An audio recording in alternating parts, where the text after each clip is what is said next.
Hello, everybody, and welcome to Graded Point Live. Before we get started tonight, I would like to take a moment of silence for the victims of the terrorist attack on 9/11, 2001. So, for right now, we will do a moment of silence.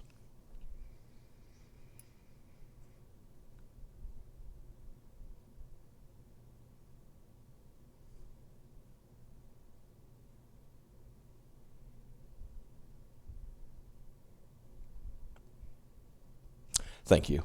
All right. How's everybody doing tonight?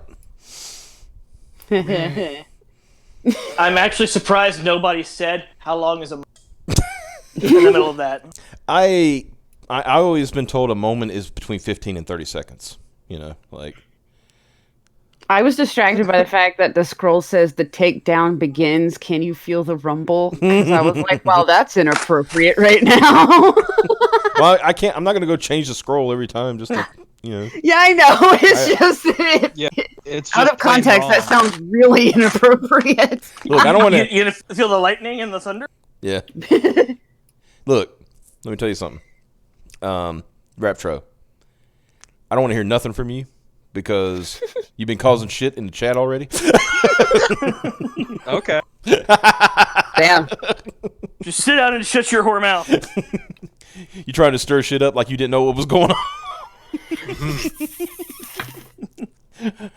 What are you talking about? I just joined right before you went live. Oh yeah, that's okay. And the audience has no inclination in any way, shape, or form. Yeah, when we started about an hour ago. Talking shit like we wouldn't find out. Speaking of whore's mouth. Right? Well, I guess we should just jump right into this then, shouldn't we? Speaking Although of I still people who have to contend use that segues- whore it would be a compliment because that implies that she actually delivers.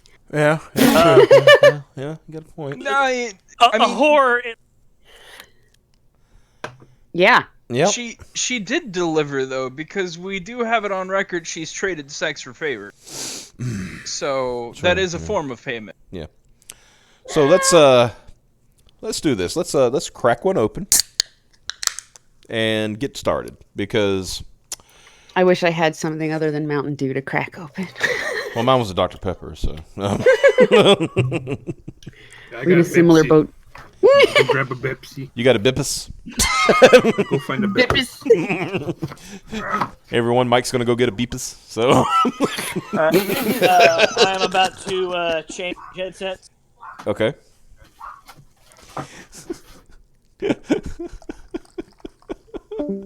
I'm just sorry. I'm just my going to his freeze refrigerator. Got my Pepsi. Got the Bippus.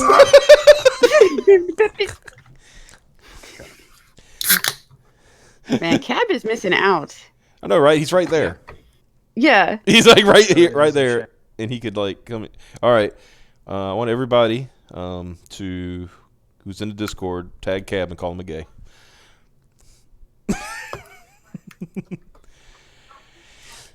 She failed at porn. How do you do that? Somebody sent me her fucking Suicide Girls pictures once, and it was like actually kind of disgusting. Oh my Yeah. god. Have y'all ever A lot seen of those? Suicide Girls are kind of disgusting, to be honest. But yeah, I forgot she did that. Mm-hmm. Wow. Yes, her dollar store Suicide Girls pinup. Isn't that the one she gave shit to the photographer and was claiming she killed a Yes. guy and all this other bullshit? Yeah. Oh my god. Well, now she has. So I mean, At least now it's on record. yeah. So if anybody doesn't know the story, was it August 28th? Was it about? No, it was like the week before that, wasn't it? When she made the whole claim that this Alex Halaka had sexually assaulted her and It's Holoka. Holoka. Okay, Holoka. Yes, I didn't know how to spell it. That's saying. Well, give me a break here. I'm helping a nigga. Don't worry. Yeah. So, accused him of rape, accused him of, what was it, imprisonment, basically. gaslighting, all that shit. Yeah. Yeah. Yeah. So a few days ago, this particular article came out In fact, it was 3 days ago. Exclusive. Zoe Quinn's allegations are falling apart because somebody had the good sense to go back to the 2013 time frame where she said this all happened. And the story now does not match up with the story then. Oh, Of course it doesn't. Big surprise. Big surprise. I've also been seeing sprinklings of stuff that's supposed to be her DMs from back then, or We're going to get to from that. later. We're going to get to something like that in a minute. Okay. I'm just letting you know how caught up I am so far. Yeah. Okay. Does this get into the fact that she was business partner with the Alex Lifshitz guy? No, but what's funny about that, apparently she also has accused Alex Lifshitz of being abusive. Oh. Of course. So she was in bed not only financially, but... Yeah, remember, he was taking her on that trip of Europe that she had planned for months, that she used as gamer home.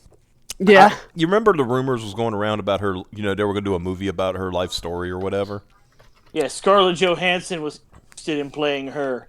One of the funny things about that is I remember, Mike, you remember that person who came up with like the opening scene for that? No, that one escapes me because Somebody like wrote like the quote opening scene, like this is a meme, this is a parody, and they said Zoe and Alex are like running through the streets of Paris. Wait. Yeah. Okay, it's starting to come back slowly. Yeah, like full on sprint running through the streets of Paris, and then they go, and they're, looking behind them the whole time, dodging through alleys and shit like that. And then they get to their hotel, and they get to their hotel, and then they lock it and put like shit in front of them, and then they immediately get on Twitter, and it's like, it's begun. And that's, the same day Gamergate started, so it's like... Gamers rise up.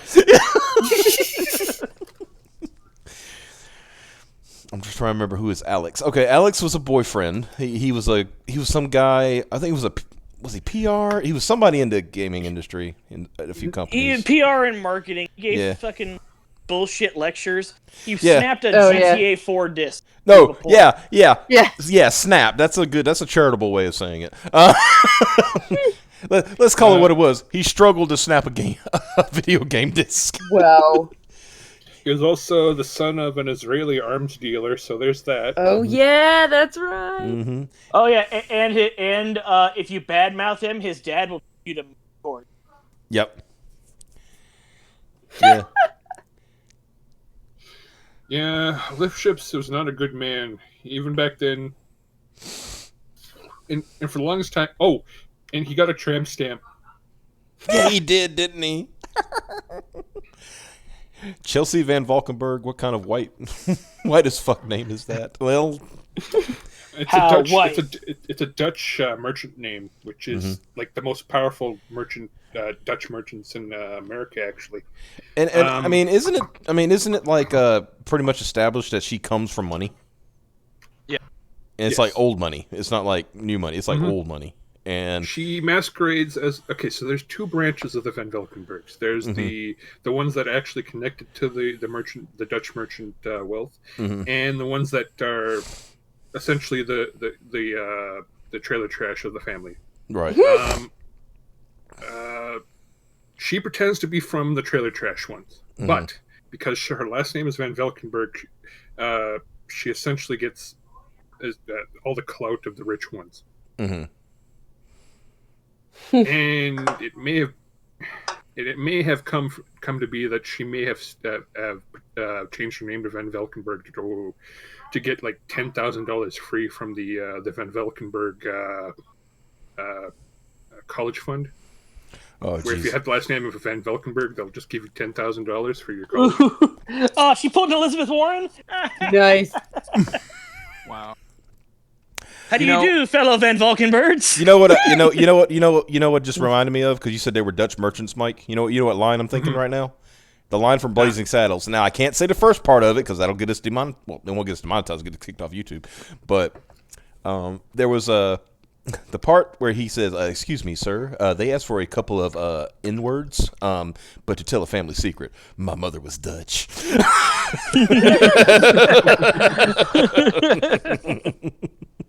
I just want to say real quick, Mm-hmm. Chelsea von Valkenburg, Slayer of Men, and Ruiner of Careers. That does sound like. No, you got to add like first of her name and. Damn it, Dutch! Yeah. It's not really her name. Well, you know what I mean. I mean, well, yeah, that's Yeah. exactly. So she's the first one. It's not really her name, so she's the first one to Yeah. have it. Chelsea von Valkenburg, first of her name, Slayer of Men, Ruiner of Career, Thief of Funds. I don't know. How much more can we add to this? It's gonna eventually. It's just like in Game of Thrones when Robert was dying. It's gonna, Yeah. It'd be like titles.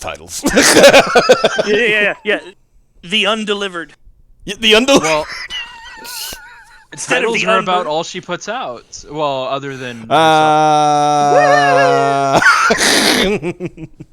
You didn't even mean to say that, did you?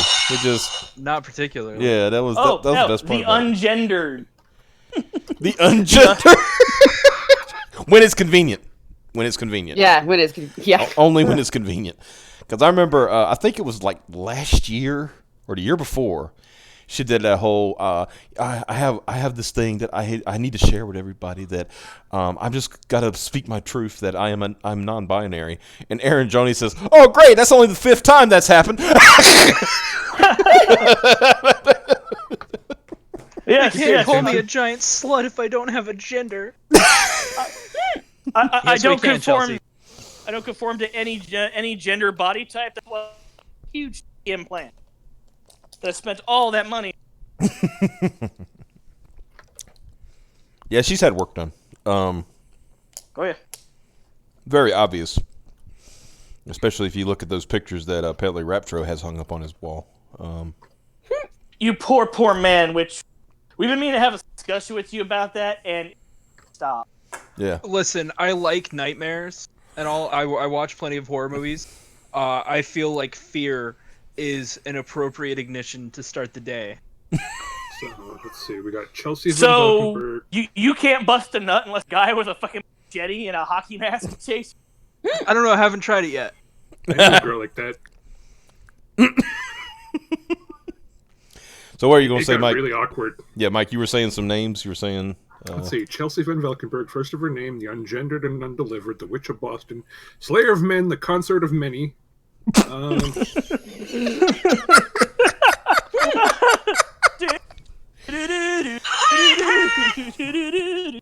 Well, shouldn't she be the Unburnt Witch of Boston? Sure. If we're just gonna throw her own Twitter handle at her. Sure. The Unburnt Witch of Boston. Yep. You're writing this. You're typing this up. Yep. Of course he is. It's Mike. Come on. I'll forget otherwise. Yeah.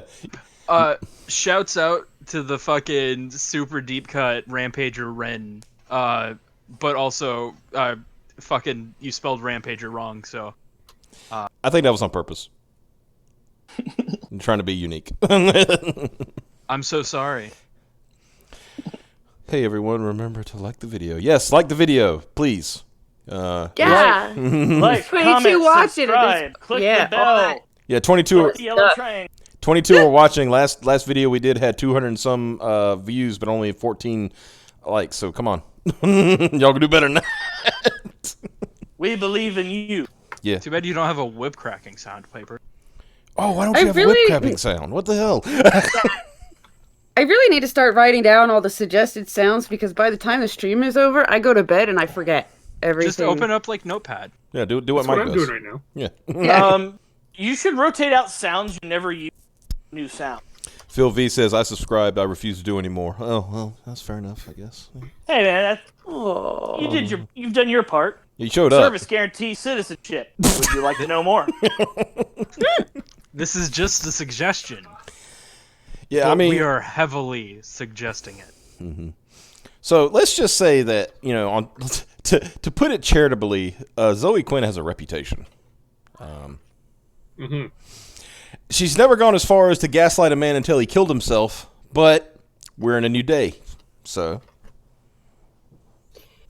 And people are saying, well, why are Graded Point 5 talking about Zoe Quinn? Why are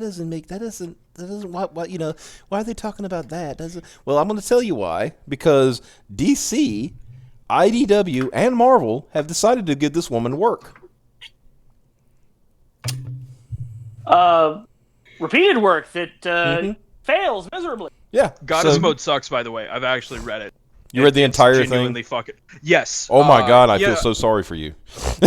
Listen, I try not to shit on things that I haven't experienced. Yeah. And it's just purely like I'm giving you the benefit of the doubt, and I will read your fucking comic. I got the entire run from my local comic book store for $1.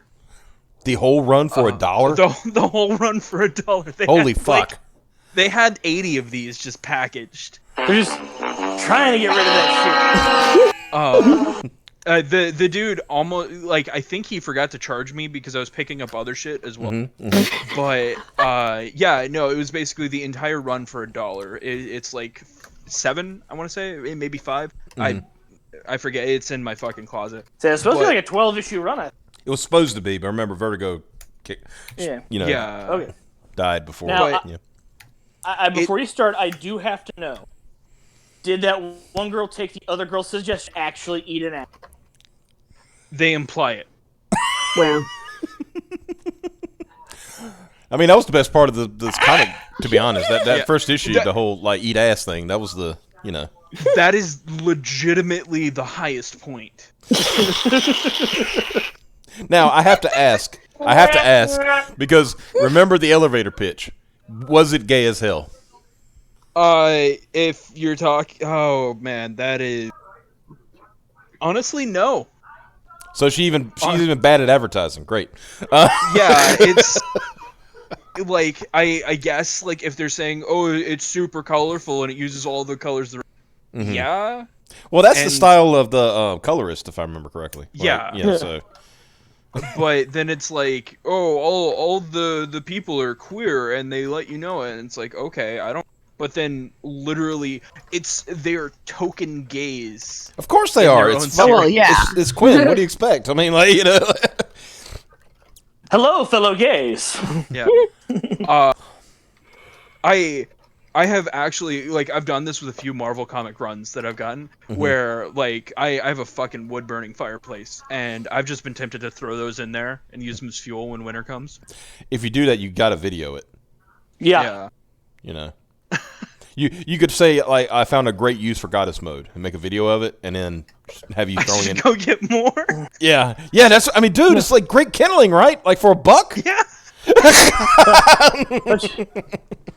Do a video of you doing a live reading, and as you finish, throwing it in the fire. It goes into the fucking fire. We could edit it too. We could edit it too to have like what's his name, Elrond, like saying, "Cast it into the fire, destroy it." I might. I need to hit up Fetusberry for his fucking lucha mask then. Well, you don't have to. You can do a Zach style. You just like film your lap. Eat that person's ass. Yeah, I can't cough that much. Hey guys, it's your boy Raptro. Here's how you do a Zach. Okay. Hey everyone, it's your boy Zach, and I just want to let everybody know that I'm doing it. Excuse me, and I want to let everybody know that that's how you do Zach. Got a random cough for no reason. Is Zach dying? That's what I wonder. Has he got tuberculosis? Right? The one thing that does scare me about burning Goddess Mode is like if it does like burn up in does some fucking does the spirit of that transsexual woman Zoe Quinn forced to immolate herself invade my home? Oh, okay. Zoe Quinn did not force a transgender person. I am sorry. That was. Zoe Quinn ruined somebody's life so bad that they self-immolated. There's quite a few of those actually. Now that I think about it. Yeah, there's quite a few. I mean, didn't she when she was doing Crash Override? Wasn't like it was basically just a bunch of people who were already like abused and put down, and she just like made them work for her for free. And you're interns now. We'll make your life better. We can't pay you. Mm-hmm. Same with all of the unpaid people who ghost wrote and edited her book, Crash Override Network. Mm-hmm. which is where the story of somebody self-immolating comes after. Yeah. Fenrir's layer painting said, just carve protective rooms around the fireplace first. I would mostly be worried about all the toxic fumes that would have to be coming off of that. Well, proper ventilation, you'd be all right. Yeah. Yeah. Yeah. So I could just do like a big barrel. We'll get some tasteful music to accompany it. Like some soft acoustic guitar. The fucking clown circus music. Yes. Slayer of men, the consort of many, speaker women, slavers of the trans, crasher He's of still- games, Slavers of the trans! crasher of games, destroyer of projects, devourers of funds, author of nothing, programmer of the void.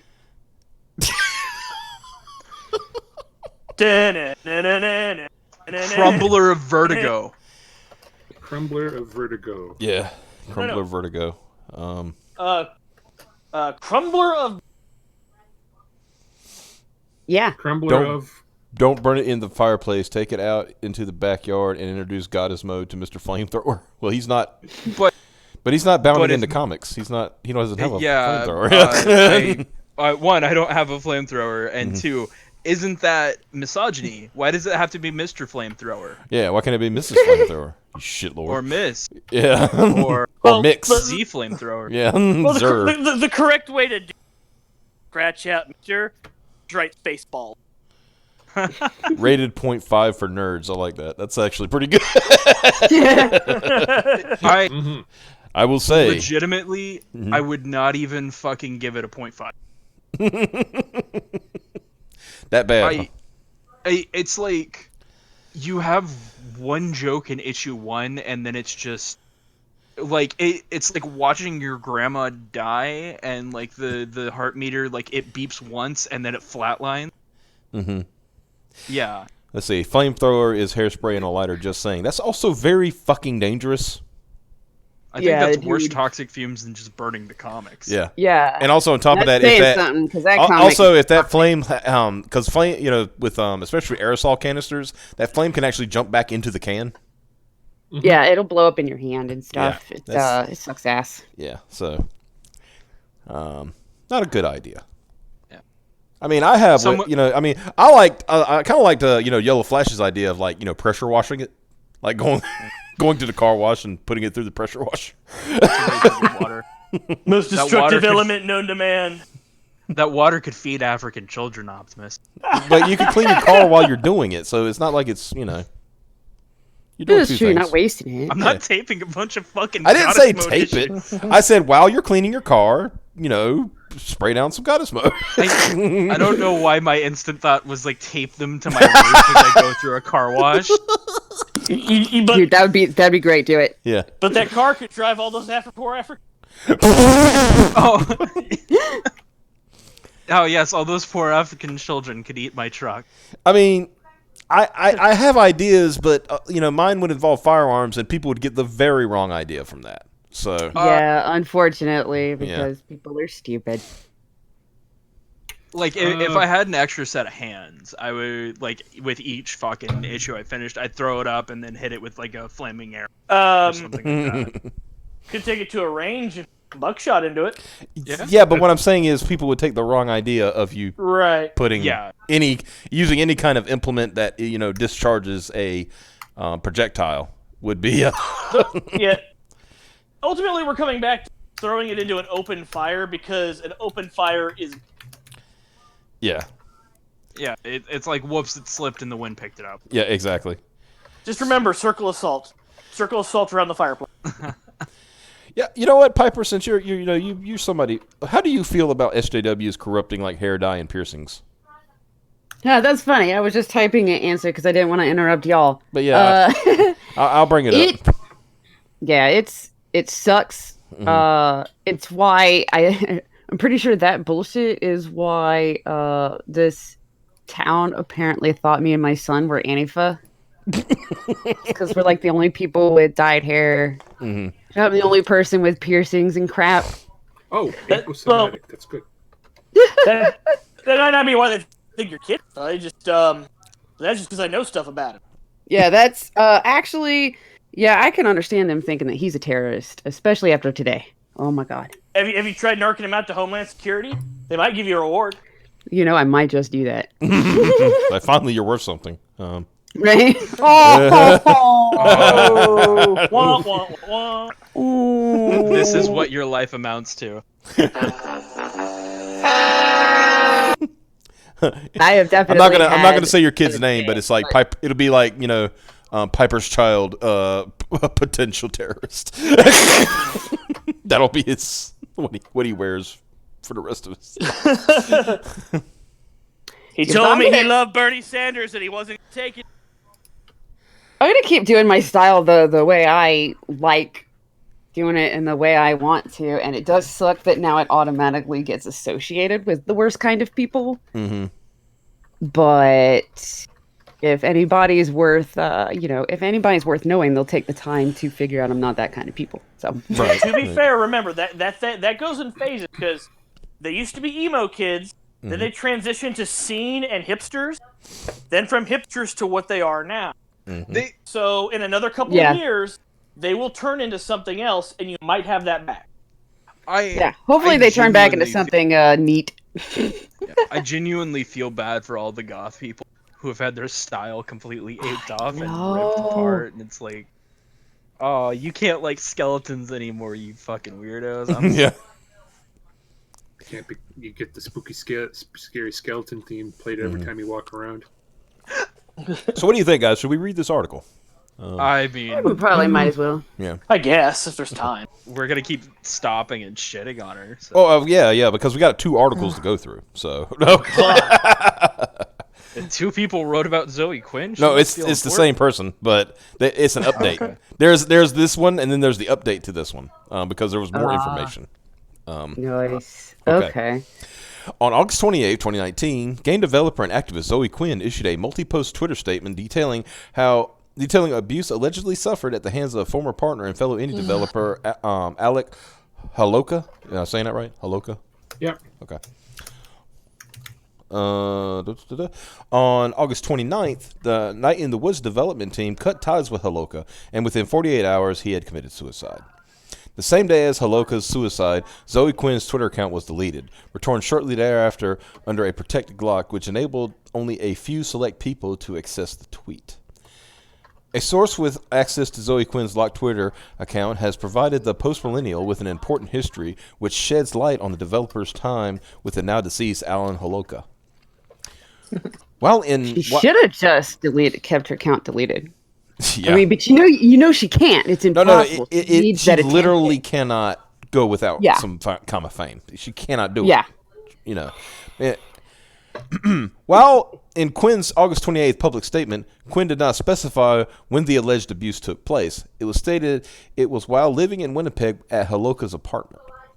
A cursory scan of their Twitter reveals Quinn was preparing to leave for Winnipeg at the end of March 2012 for an unspecified period of time and had arrived at the end of March or the beginning of April 2012.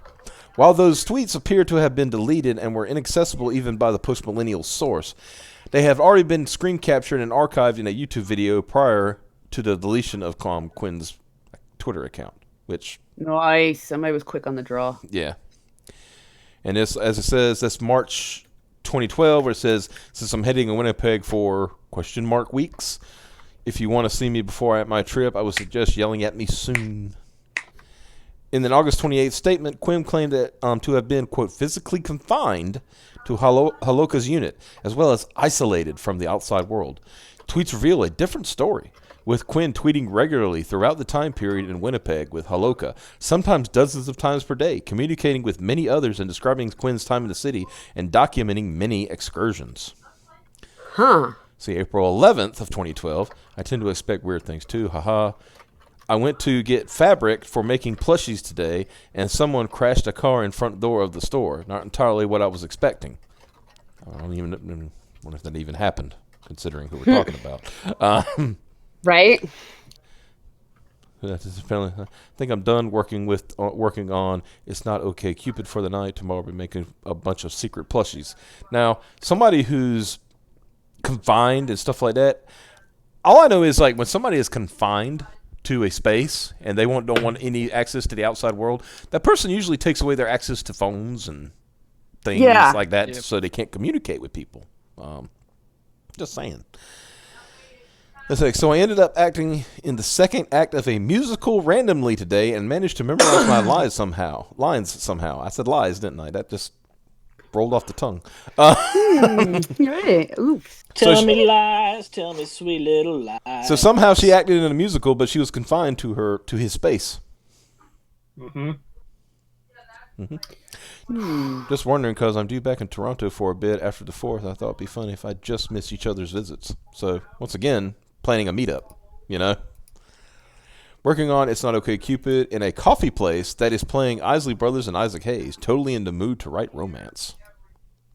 I don't want to think about that. It's like, yeah, that's a little bit. That's a little bit much. Now so that where was from. she supposed to be confined to? Because Yeah, so we're looking at a she... time period from March until May so far, May 2nd, where she's totally talking about going places. Yeah, she went to a store. She went to. She did a musical apparently. She did a musical. She met up with friends and crap. Where was she supposed to be confined to? I mean, that's what I'm trying to figure out here. Planet Earth. Gravity has confined me. Quinn and Holoka also arranged multiple indie game meetups appropriately named Windy Peg. Oh, God, you people. Oh, Jesus Christ.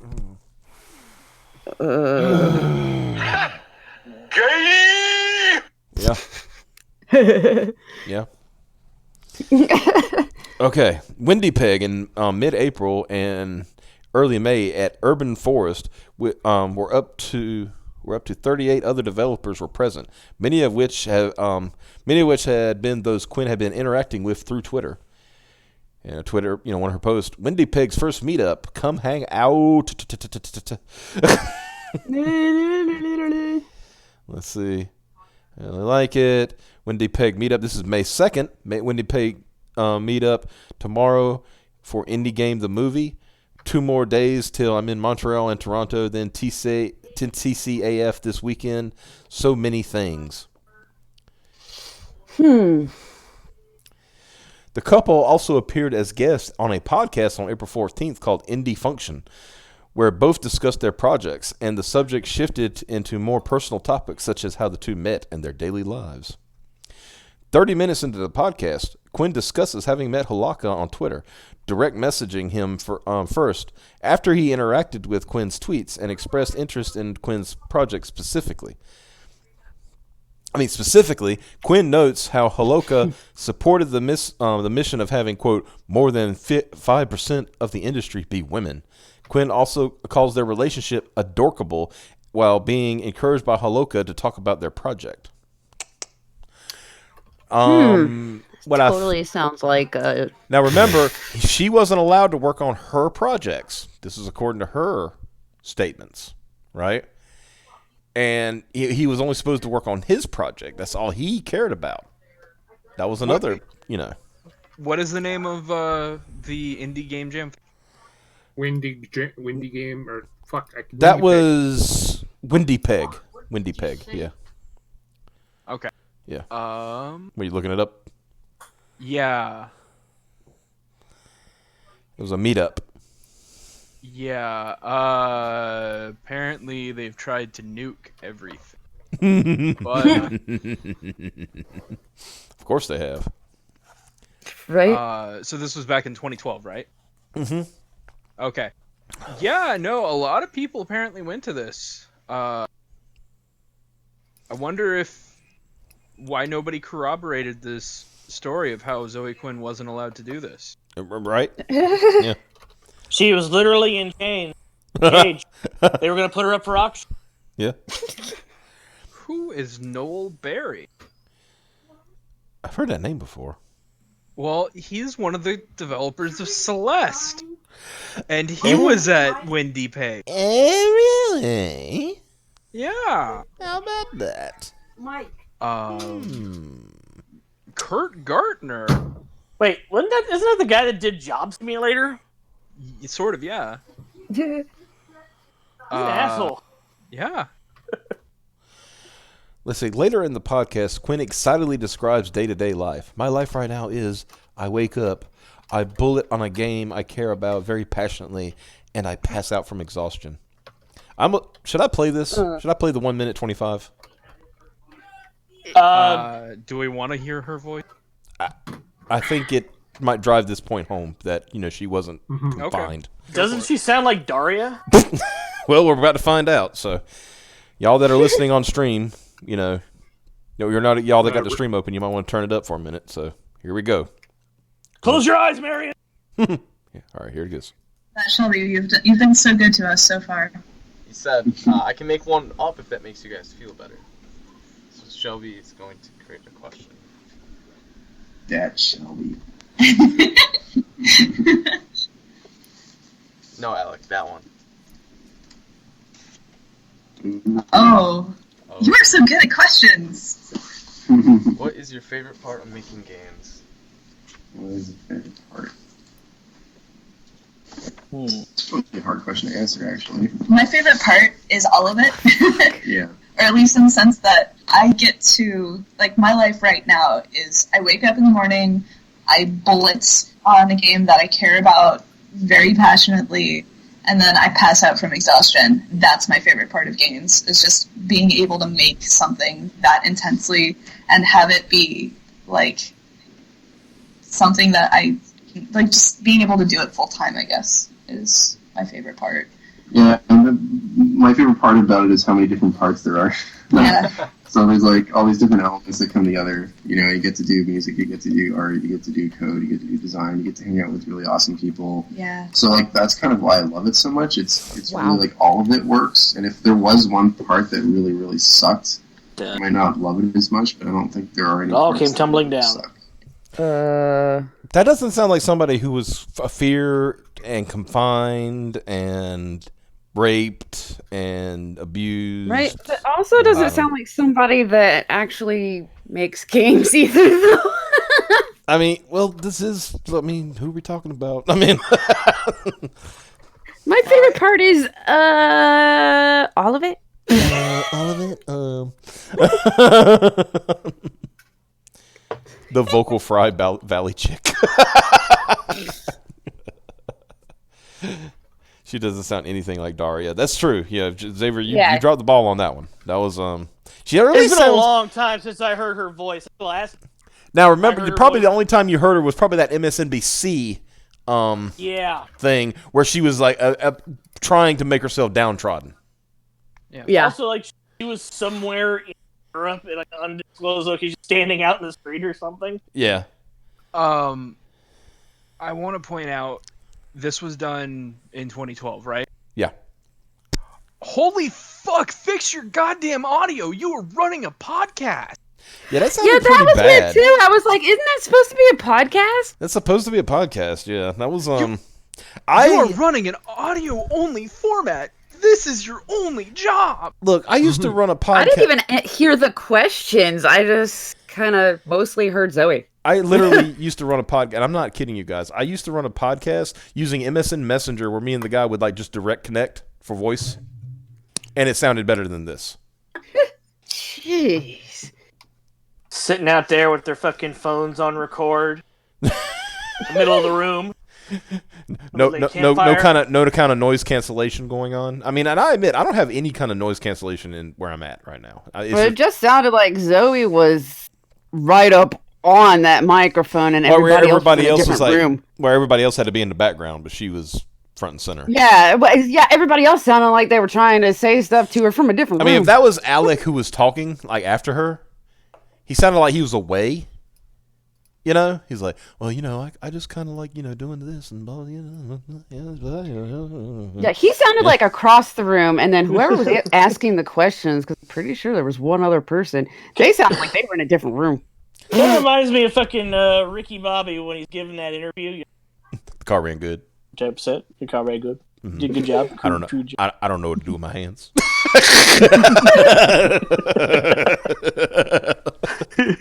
Hands just keep rising up. I like how the hands just kept rising up in the frame. He's like, and the interviewer had to keep pushing them down. I was like, no. Get a fucking mic. Yeah. I mean, we're all over the fucking place. Get a second mic.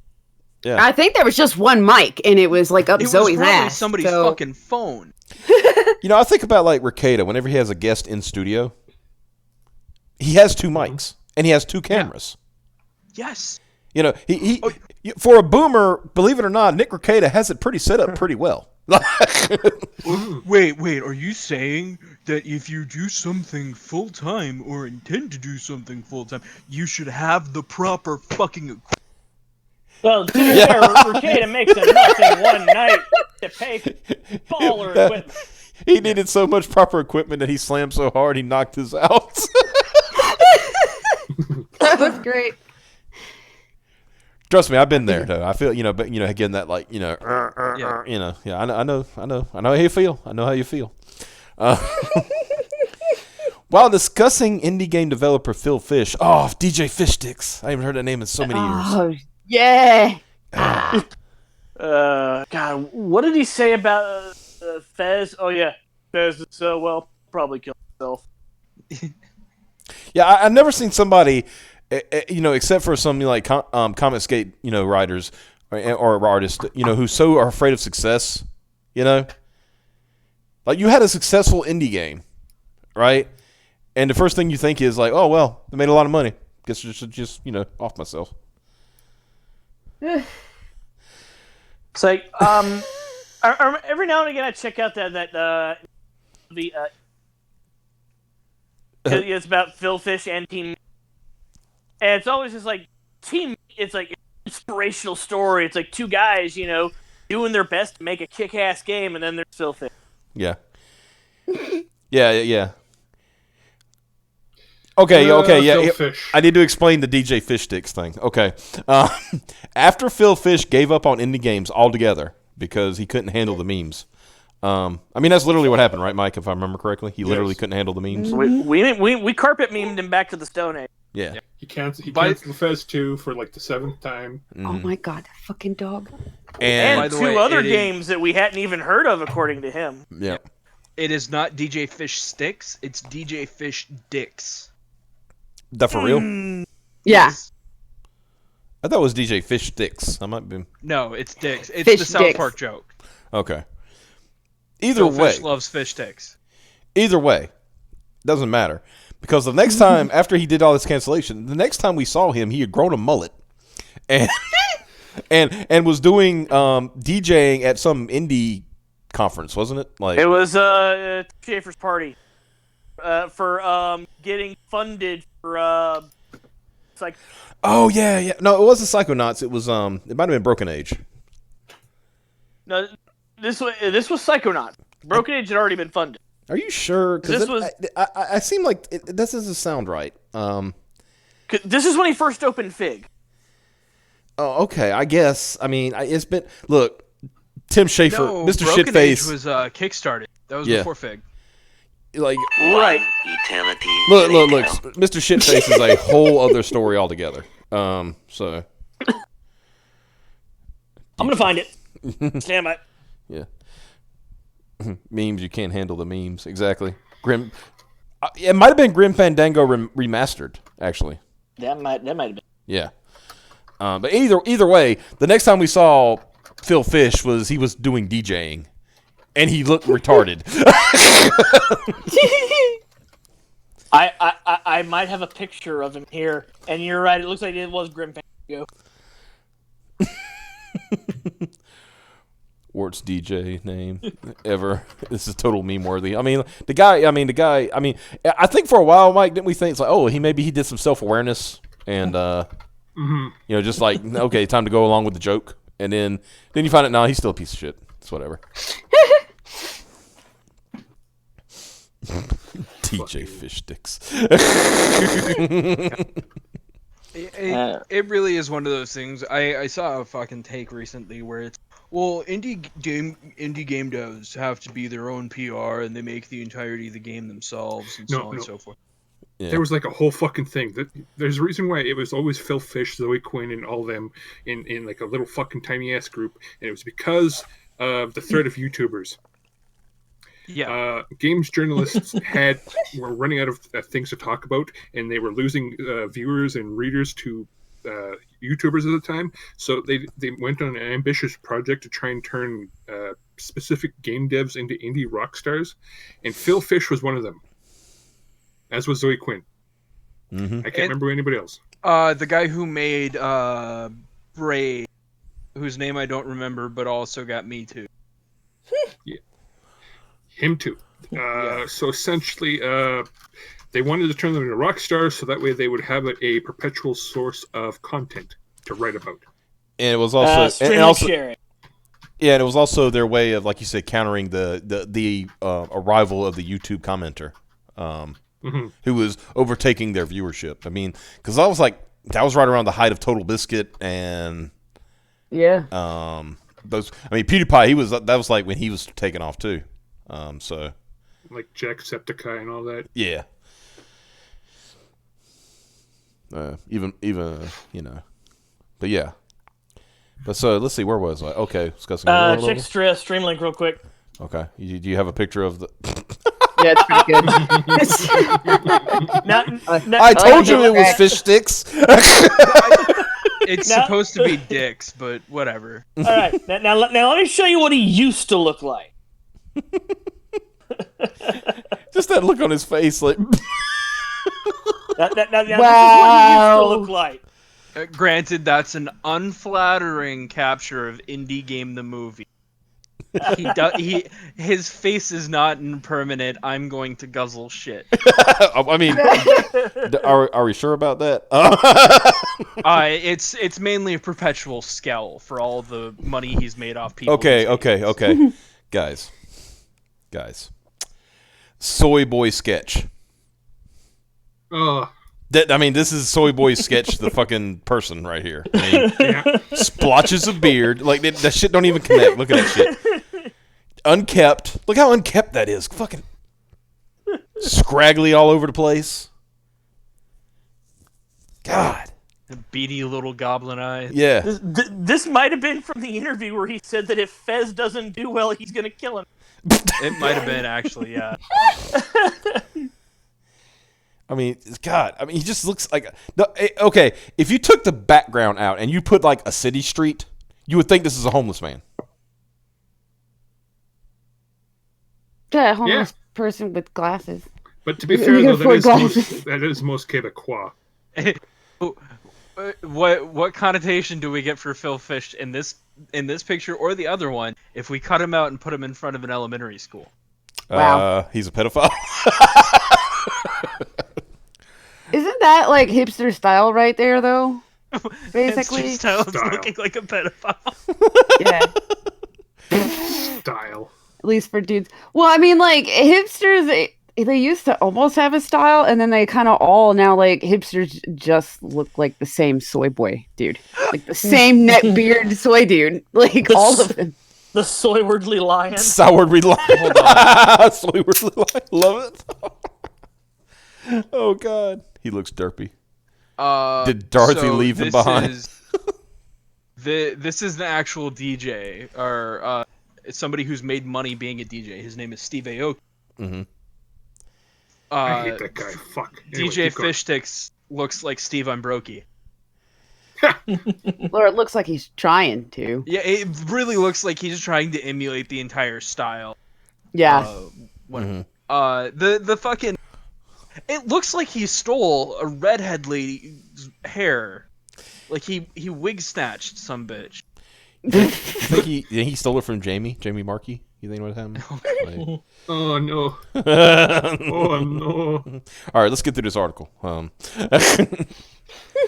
Discussing again Phil Fish conversation that eerily relates to present takes place, and that's one of the reasons I don't really want to be famous, because of what happens. People basically turn you into a cartoon character. You don't get to be a person anymore. You are a concept, Quinn adds. I'm pretty sure I'm not that well known yet, because that hasn't happened to me. And I don't think I am that way where I would be characterized as one thing or another, Haloka says. To Quinn's agreement, everyone is going to get mad and yell about something eventually, and they get characterized that way. I'm going to sexually assault you. Not so fast, Skeletor. She doesn't want to be Consent famous. comes- That was some bullshit if I ever heard it. Yeah. Consent comes first, Skeletor. Quinn's bombshell public statement also claimed that Haloka had, quote, taken control of Quinn's then project It's Not Okay Cupid. The podcast, as well as Quinn's regular tweets while in Winnipeg after the departure, challenged that assertion. On April 7th, this is one email from It's Not Okay Cupid with all the choices possibilities mapped out. Rough draft. Phew. Also, can you ask your questions in the IRC room? Working my face off on games. Hopefully, the cure for what ails me. Always. Blah, blah, blah.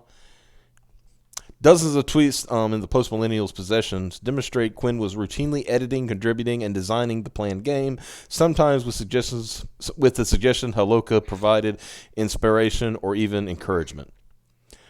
When a boy game dev and a girl game dev love each other very much, they smash their heads together and games come out. Like, oh my God, you're such a child. See, and this, I think, is the this is the difference between a game developer and someone who's just started their own game development. I'm sorry to interrupt. The game she was working on at the time and took an entire extra year was Depression Quest. Is that what it ended up becoming? Yes! A fucking visual novel that is a straight line. By the way, I think somebody asked, I saw somebody Wait, so It's Not Okay Cupid became Depression Quest? Yes. Yeah. Nice.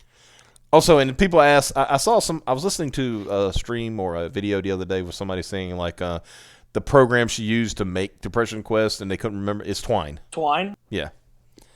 Yeah. Yeah, it's something that basically it's an HTML editor. Anybody. Yeah, it's literally an HTML editor. It's simplified. Yeah, it's literally just open source. Yeah. Yeah, there's like 30 parodies of Depression Quest already. Yeah. I remember Total Biscuit made one. He made it in 15 minutes. Yeah. Milo made one. Mm-hmm. Fucking Milo. Can you scroll back up? It took her this long to make that. Where am I going? Scroll back up to where she shows the flowchart. Okay. All right. Yeah. I want to show you. I'm gonna drop this in Streamlink. Okay. This is literally one of the fucking basic images from Twine's website. Can you tell me how similar those are? Granted, Zoe's got more going on, but that looks like Twine, does it not? Yeah, she was acting like she was getting emails and that's Twine. Yeah, that's Twine. So I remember when I was in game design college, they tried to do flowcharts like this, but I never got why. Especially if you're doing like a fucking linear game, you tell an awesome story with a cool gameplay. Why do I need a flowchart like this? And I didn't understand. I never understood. It's like I remember when Total Biscuit made his game, and it was literally he was like I think it was like you were a game journalist, right? And you had to and you had to go through and you get to a certain one. It's like, now what do you do? And it said like do this, do that, and it didn't matter what he said. Oh no, you've been eaten by a shark.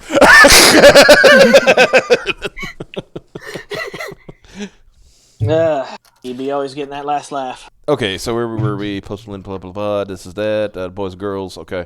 According to Quinn's statement. Okay. According to Quinn's statement, Haloka had delayed purchasing Quinn's ticket home as per their arrangement, effectively trapping Quinn in Winnipeg with no funds to return.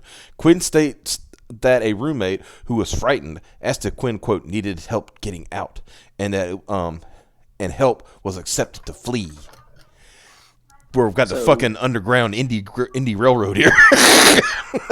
Also, how does she have a roommate? She has no job, as the fact that went fucked off to fucking Canada for like a month or two. Yeah. Roommate really just gonna let you stay at their place with out contributing to food or rent or utilities? But don't worry, we got more. However, 3 tweets sent out between April 24th and April 30th demonstrate Quinn is being dishonest about the circumstances surrounding the return to Toronto. In fact, they prove Quinn was aware of the plan to leave at least 10 days prior to the actual departure.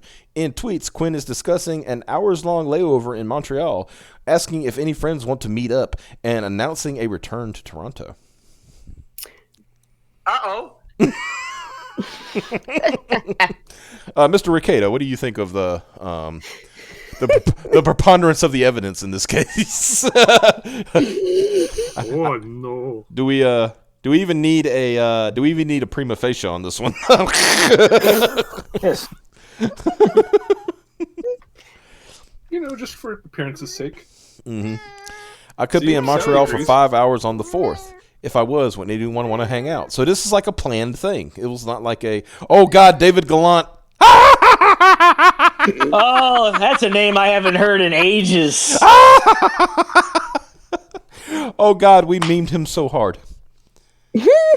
And it turned out mostly true too. Yeah. Let's. Hey, Piper. Mm-hmm. Yeah. Piper, you need this sound effect. Fuck it. That's the right one. Yeah. Yes. Sorry, I'm boomering it up. Terrible. Real quick side quest about David Gallant. Lies on the. Yeah. I'm gonna. David Gallant made a game called I Get This Call Every Day, where he literally made it with MS Paint. And it was about working in a call center because, that's the pinnacle of, And he talked like he was hot shit, like, all the time. Like, he was a fucking big deal to Cook Factory. Yep. And I remember he said, I don't want anybody buying my game because the game was only like, what, $3 or something like that. It wasn't expensive, right? Yeah. I don't want any of these assholes buying my game. And Mark Kern, being, the madman that he was at the time, he went and bought like 10 copies. He said, "Oh, I'm really making him mad now." He was literally getting pissed off of making money. I mean, even to the point where, like, one of the infamous Gamergate people, Roguestar. By the way, Slade, finish your game. Oof. Well, he got so Roguestar on him. You remember that? You remember his word thing, Mike? His word cloud? The word cloud at one point, because David Gallant was so ass mad about Roguestar, it actually said the 3 biggest words in his word cloud was "damn fucking Slade."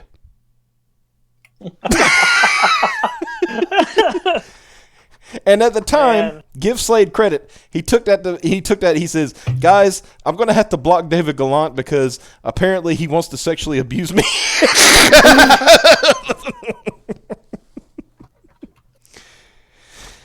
Oh, fucking old war stories from the meme war. Yeah. Anyway, back to this, okay? And here she is. No, my timing is awful. I have to come up with another excuse to head out there soon. Then, and this is her talking to Polytron. Oh, who's Polytron? Oh, they're the That's Phil Fish. That's Phil Fish. Just visiting Montreal for a few hours, then going to Toronto for a bit. May 4th. If you want to hang out, let me know. Let's let the first super crunch phase of It's Not Okay Cupid commence. It's being nice knowing you, social life. This is April 30th. I'm due back in Toronto on the 4th. I'd love to see you and Jenny. So this is like, this whole like she was held against her will and she had no idea how she was going to get out is bullshit. Right? She seemed to know when she was getting home. Yep. In the August 28th statement, Quinn also said that upon the rapid, anxious escape from the abusive circumstances with Holoka, that with the help of a roommate, this is where you add in the chase scene. Her running down the streets of Winnipeg, trying to get away. The man did not do so much as acknowledge the departure. But a May 4th, 2012 tweet states that Quinn and Holoka were working hard on, quote, crunch on It's Not Okay Cupid for just hours before the flight, entirely disproving the claim.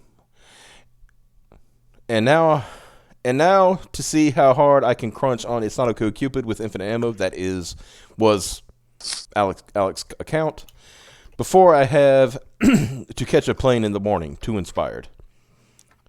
Interestingly, after Quinn returned to Toronto, Holoka and Quinn exchanged several lighthearted public tweets in the month of May as their work on It's Not Okay Cupid continued. Infinite ammo. Fuck, more games need self-destruct buttons. That sounds fun as heck. Reminds me of playing Skate 2 and watching the collisions and physics freak out to humorous effects. Sounds pretty cool, O-face. I don't want to think about Zoe's O-face. Bruh. Bleh. Bleh. The last tweet shared between Holoka and Quinn was sent on May 10th with a single hi from Quinn. Whether or not Holoka responded is unknown due to the locked status of his account. Statements issued after Holoka's death demonstrate it was well known that there were concerns about his mental health, concerns stemming from long before Quinn's public accusations surfaced. Scott Benson, Holoka's development teammate, issued a statement on Kickstarter after the decision was to cut ties with Holoka was made, emphasizing that he had a continual history of emotional instability and behavioral problems, and that he had sought assistance for at different points in time. In the Kickstarter statement, Benson also noted that the termination was not a result of, quote, mobbing or of other social pressures, but the fact of the matter remains that a working relationship of over 6 years ceased only after a very public figure with a very large audience called Holoka out. Presently, Benson's allegations, both on Kickstarter and his later write-up on Medium, have been cited as evidence of Holoka's abusive disposition on his posthumously updated Wikipedia. Let's see, blah, blah, blah, died in the woods, and affirmed other corroborating evidence related to the accusations had been presented to them. Now, this is where I don't know what the hell's going on. This has really pissed me off. Alex Holoka's sister Eileen, in her Twitter announcement of her brother's death, also noted that her brother struggled with mental health issues, something also reiterated by Quinn in the August 28th statement.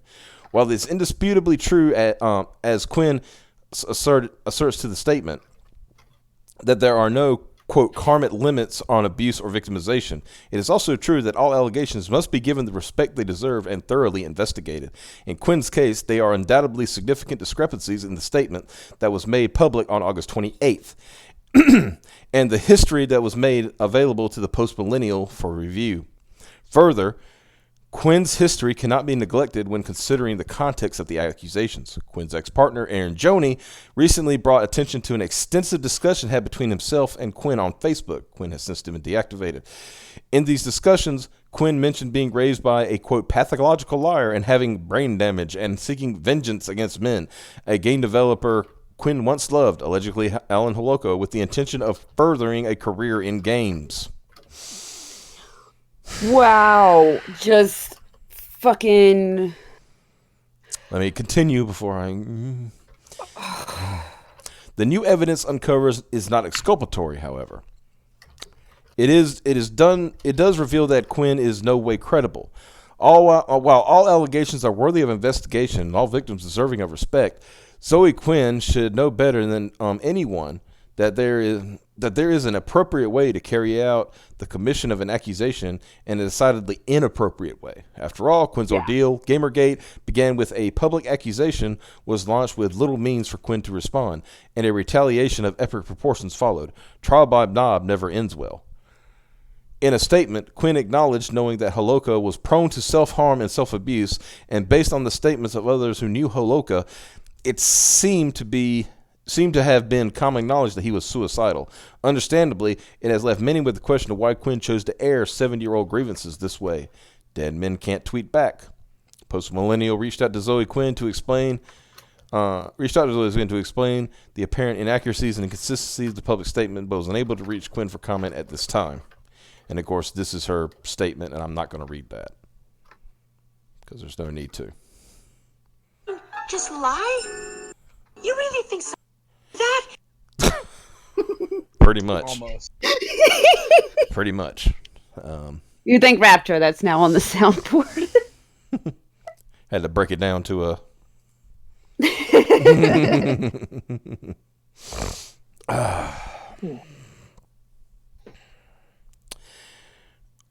Well, do you want part 2? Oh, I'd rather not draw this into 2 fucking streams because holy shit, Uh-oh. it's hurting my heart. Yeah, you don't want to. You want. We can do this. This is a 3-minute read, so let's power, and then we'll discuss. Okay, power through, then discuss. On August 31st, 2019, game developer committed suicide. We know that.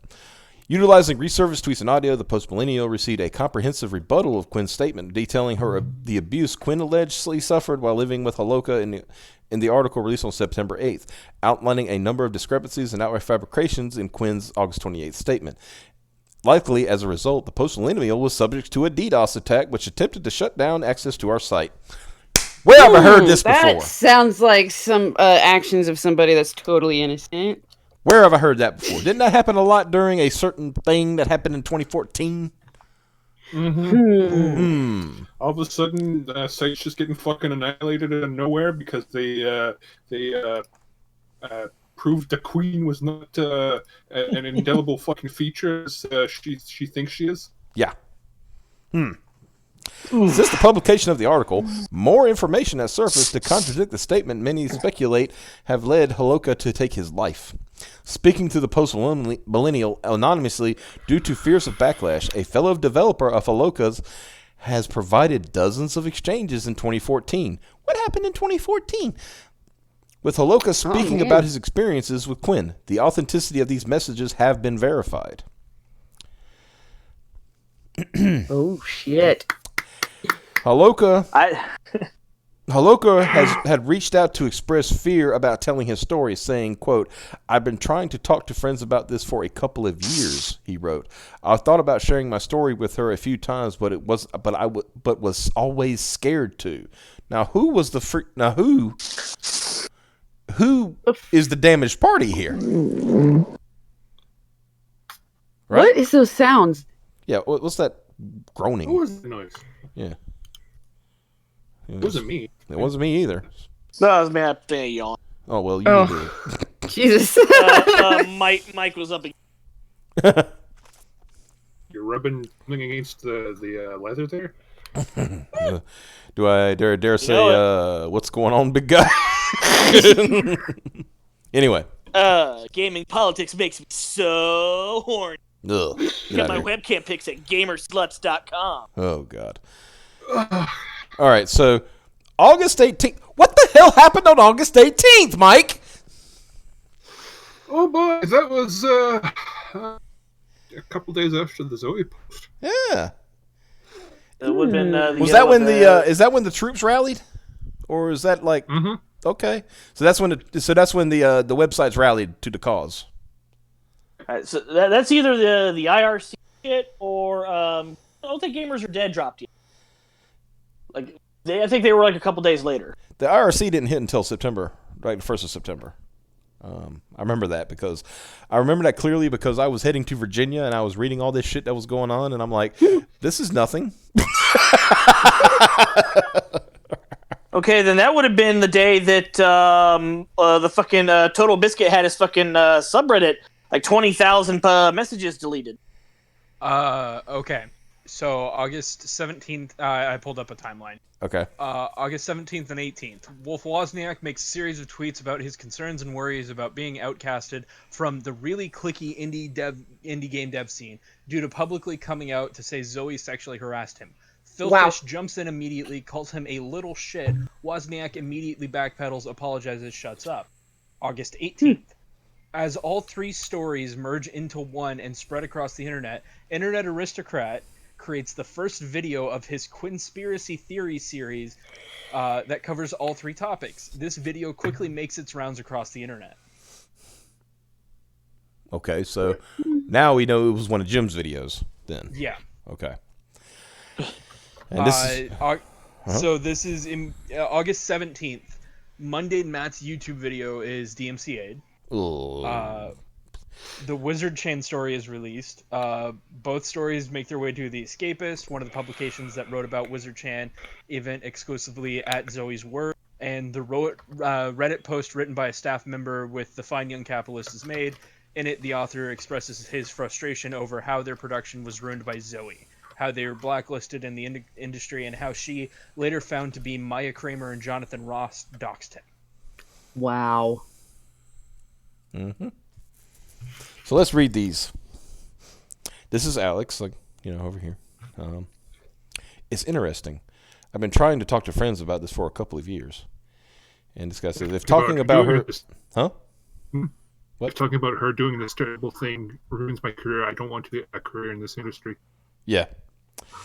If talking about her doing this being terrible or ruins my career, I don't want a career in this industry. Why didn't you say anything then, Yeah, I'm really confused by the people who are angry about this being shared. Wonder what dude thought before sharing it. I thought about sharing my story with her a few times, but was always scared to. I think he was completely emotionally wrecked and angry, but it doesn't change what she did, in my opinion. Your story would give credence to his, but it's a risky move, so I totally understand. There's so much backlash if you go into that area. Yeah, I mean, long before he posted this. Now, does this sound like somebody who had blacklisted somebody from the industry? Honestly, this sounds like everyone knew what kind of person she was and really fucking hated her. But it sounds everyone like fear. Had a story. It sounds like fear. Yeah. That's what I'm getting at. That doesn't matter. It's fear. He's afraid to say anything. Yeah. Who's got the power here, right? She talked about he had power over her. Who's got the power? He's scared. Yeah. My man's just terrified. Yeah. In the chat, Haloka also said he was wary of making Quinn angry and often had to look for solutions that wouldn't upset his former partner. That's a man that's afraid. That sounds like emotional abuse. Yeah, that's somebody that's been emotionally abused. And this one sounds like it's a regular thing for her. I would really like to know who sent these. Now it's up to them to come out, though, obviously. But I don't want to, I don't want in any way to them to get outed and get dogpiled on, obviously. Yeah.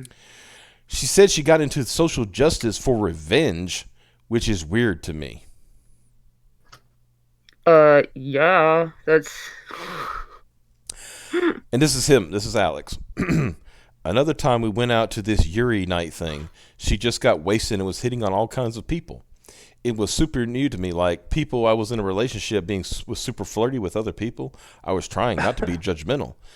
She kept going to the bathroom and saying a girl there was hitting on her. And after like 3 or 4 times, I was like, you want to just make out with her? Because if you really want to, go for it.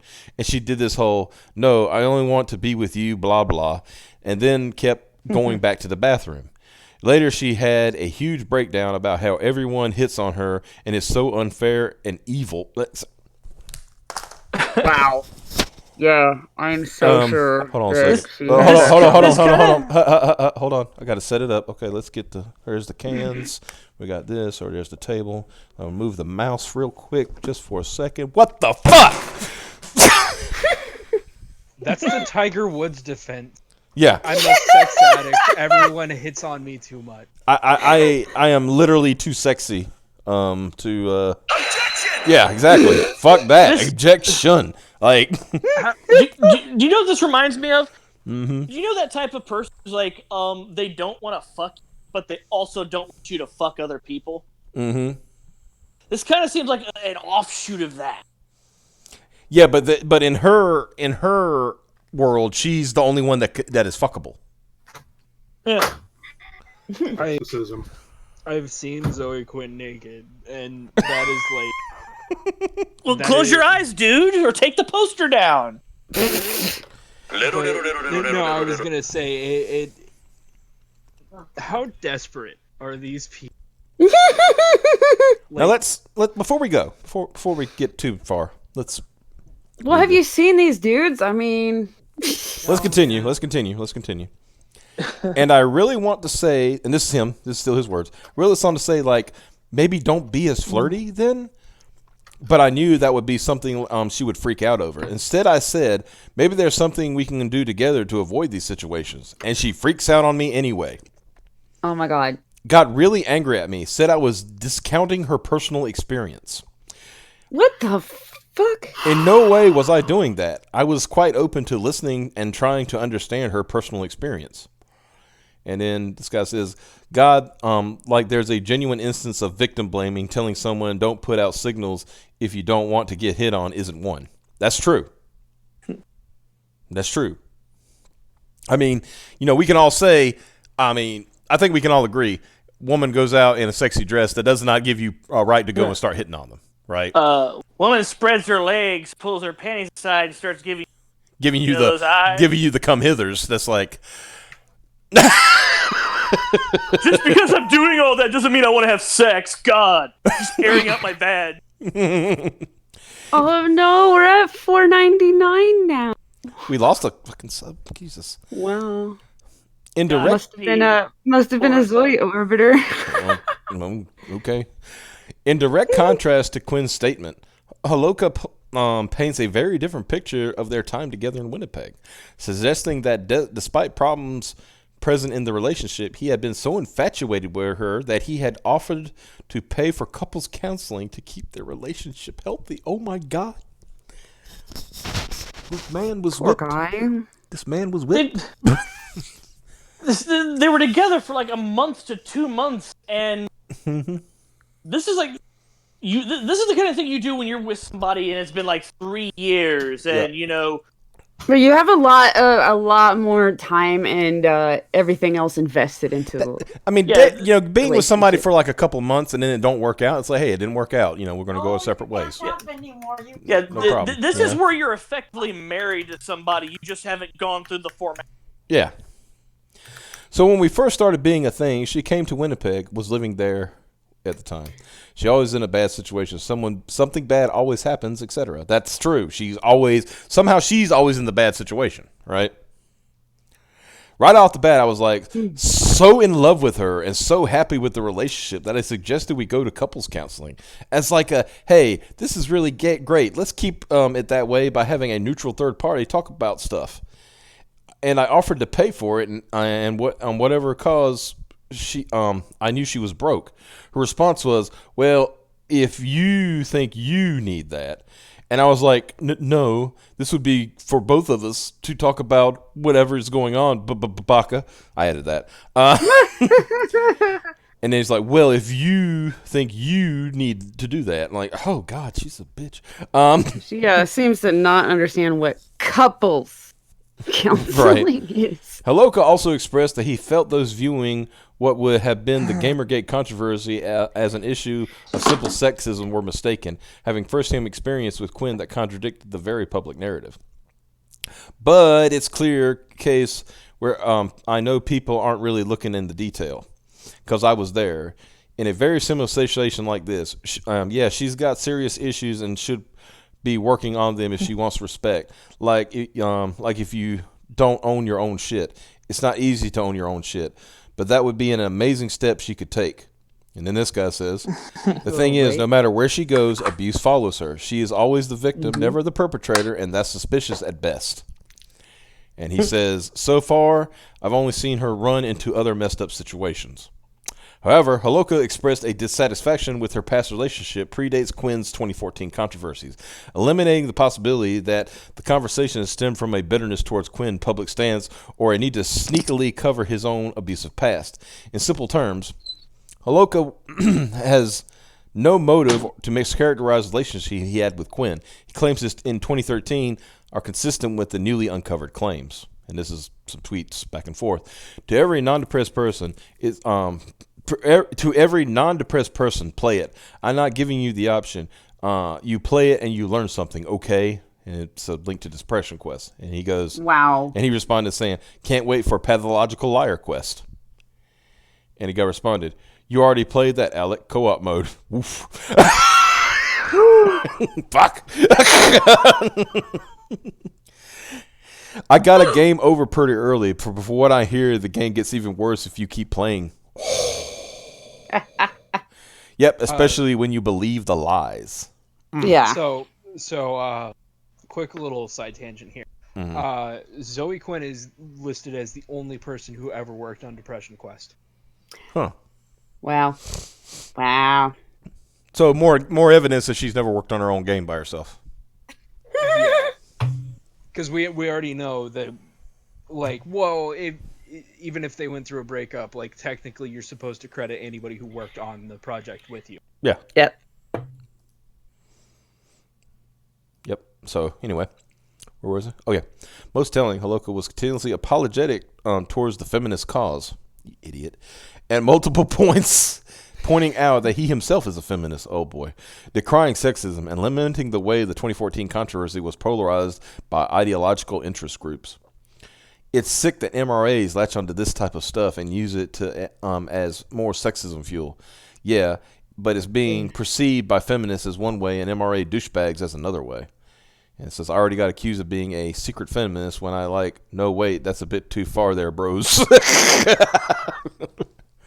Like, both parties are just taking what they need to validate their positions. I hate polarized groups so much. I think people like Zoe are unfortunately going to create more sexism. Women are going to be seen as liabilities more and more. I don't know. It's clear because it's clearly not because she's a woman. It's because she's a shitty person. Thank you.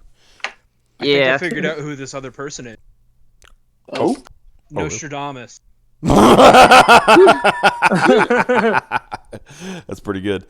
These messages corroborate Quinn's own assertion that Holoka was concerned about the challenges facing women in the gaming industry, and it was his primary motivation for interacting with Quinn's tweets prior to their connecting through Twitter direct messages in 2012.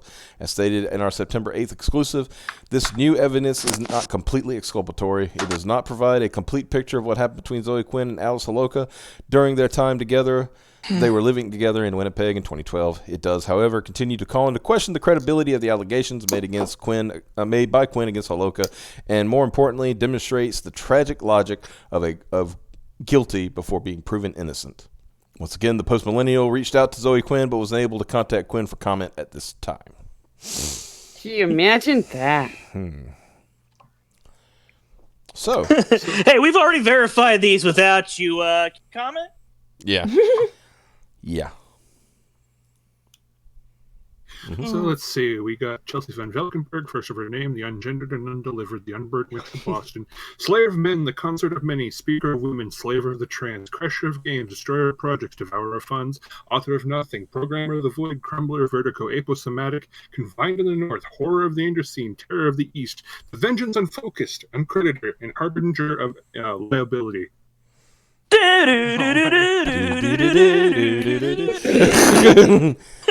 So I really feel like this last little bit of this article, right? Like, hey, we're digging your grave. What do you want on your headstone? Right? Yeah. Joke. Almost. Of course, they can't reach Quinn for comment. She's working hard on her FMV game. Yeah. The $80,000 that she spent in Japan. Where's the money, Lebowski? God. Her vag is like an open tomb. Does that make everyone she's dated a Tomb Raider? God damn it. Okay, bearer of the vaginal tomb. God, okay. You know what's the saddest part is she's been with all these people and she's apparently been in deep loving relationships and doesn't have kids, so she couldn't financially entrap these stupid idiots. Right. Like, if you're gonna do it right, Zoe. Where's the money, Quinn Bowski? Goddamn money. Oh God! Where's the money, Dutch? Don't worry, Arthur. I have a plan. You always got a plan. Oh man, don't take my twine game. I love that twine game. You're taking his twine game, Dutch. What do we do? We're going AAA, Arthur, in Jamaica. So, Well, it was Tahiti. Well, it's not really AAA, but we can talk about another game, and I'm doing air quotes here. Zoe's announced. Oh my God. We don't have any actual gameplay. We have a couple of engine build videos, but it's called Solar Ash Kingdom, and she took epic money. Ooh. Ooh. So I feel bad for Epic Games because they probably gave her money up front for a guarantee, and the game's never going to come out. Yeah. I do not feel sorry for Epic Games whatsoever. Oh no. They deserve this right here. They deserve Zoe Quinn. No, I genuinely feel a little bit bad for Epic Games, or at least the people who used to work there before it became a Chinese propaganda machine. Just fucking goddamn. Like, they used to make some pretty good stuff. And She can do AAA, but please not XXX. I mean, the first one was okay, but like the sequel just, I don't know why they got Ice Cube and then they did the third one. Oh and God, it was you're not... just you Oh. You guys remember Unreal Tournament? Yeah. Yeah. Man, Unreal Tournament 2004 was shit. Yeah, it was. Yeah, it was. That Egyptian theme was the tits. Yeah, you remember? It's bad when we're getting to the point where we're like, "Hey, you remember video game?" Funny thing about the new Unreal Tournament, it's canceled. Fortnite did too well. Nice. I hear they're getting ready to release a new mode of Fortnite that is Fortnite before they added all the garbage to it. So it's just a battle royale game. Yeah. Without all the build shit, the fucking planes, the shopping carts, and the shit. Remember when it was a online team survival game? Mm-hmm. That's I what remember. I bought it for. Pepperidge Farm remembers. I was one of the people who bought a fucking founder pack of Fortnite, and they turned it into a fucking battle royale game. Pepperidge. Yep. Oh yeah, that's right. Fortnite was supposed to be a fucking survival type squad. Yeah, team survivalist game thing, and my son liked it then, and as soon as it turned into that battle royale bullshit, even he was like, nope. Yeah, you can blame PlayerUnknown for popularizing that shit. Yeah, Amanda Lunacy made a good point on EVS's stream. Alec was such a beta, and ZQ such a predatory train wreck that their relationship was always going to be fatal to him. It's almost like he got 4 bonus years. That's a good point. You can only outrun the Black Flash for so long. Right. Unless you're Wally West. She burned Lift shit. Mm-hmm. She burned him. Burned Aaron. Yep.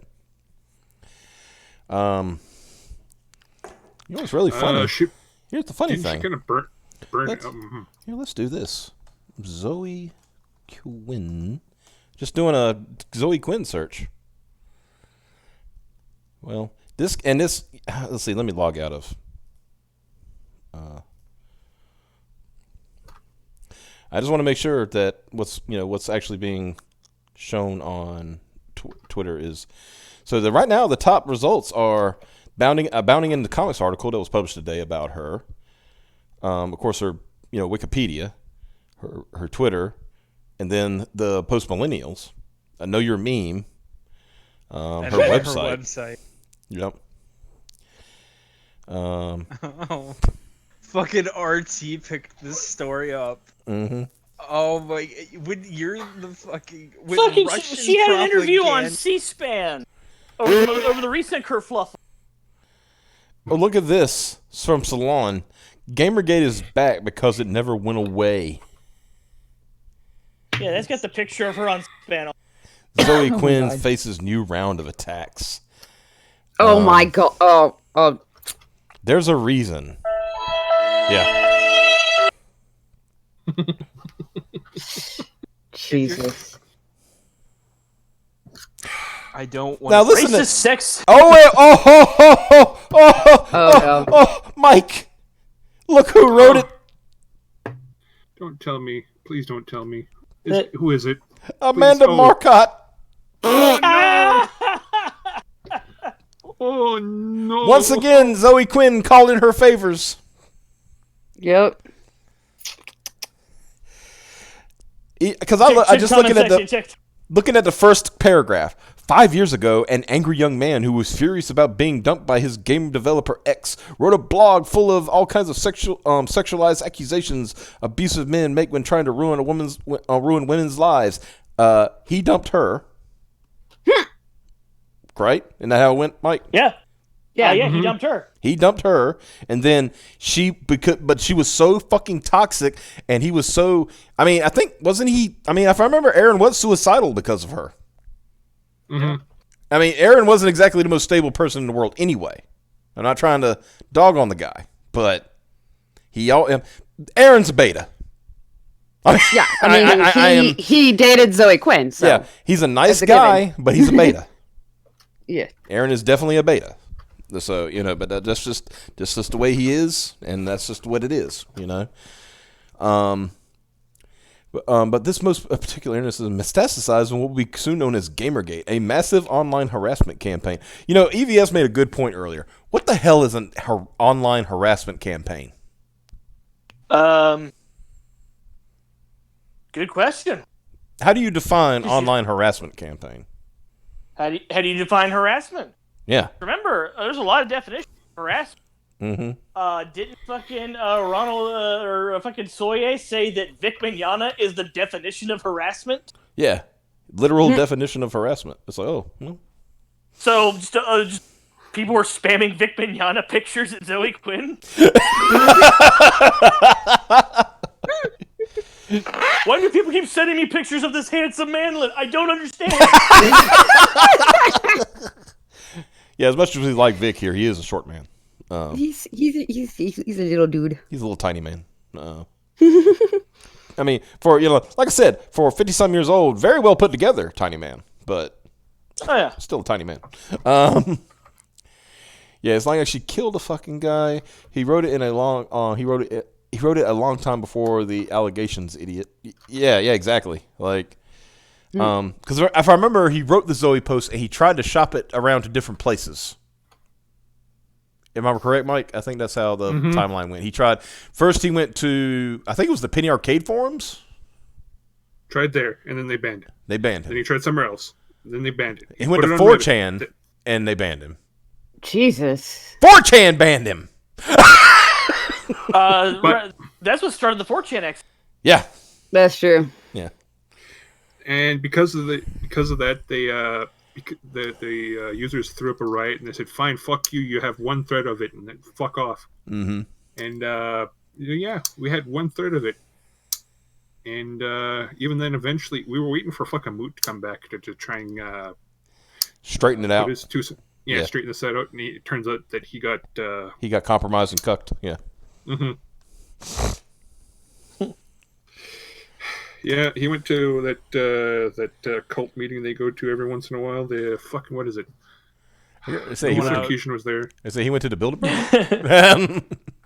No. There's this weird con that these SJWs go to. That's more or less like a weird religious experience because it's they host. I know that one. A boiler room. Mm-hmm. That's the one where they first first coined "Listen and Believe." Yeah, and that's where she finally realized, oh fuck, I've accidentally made a cult.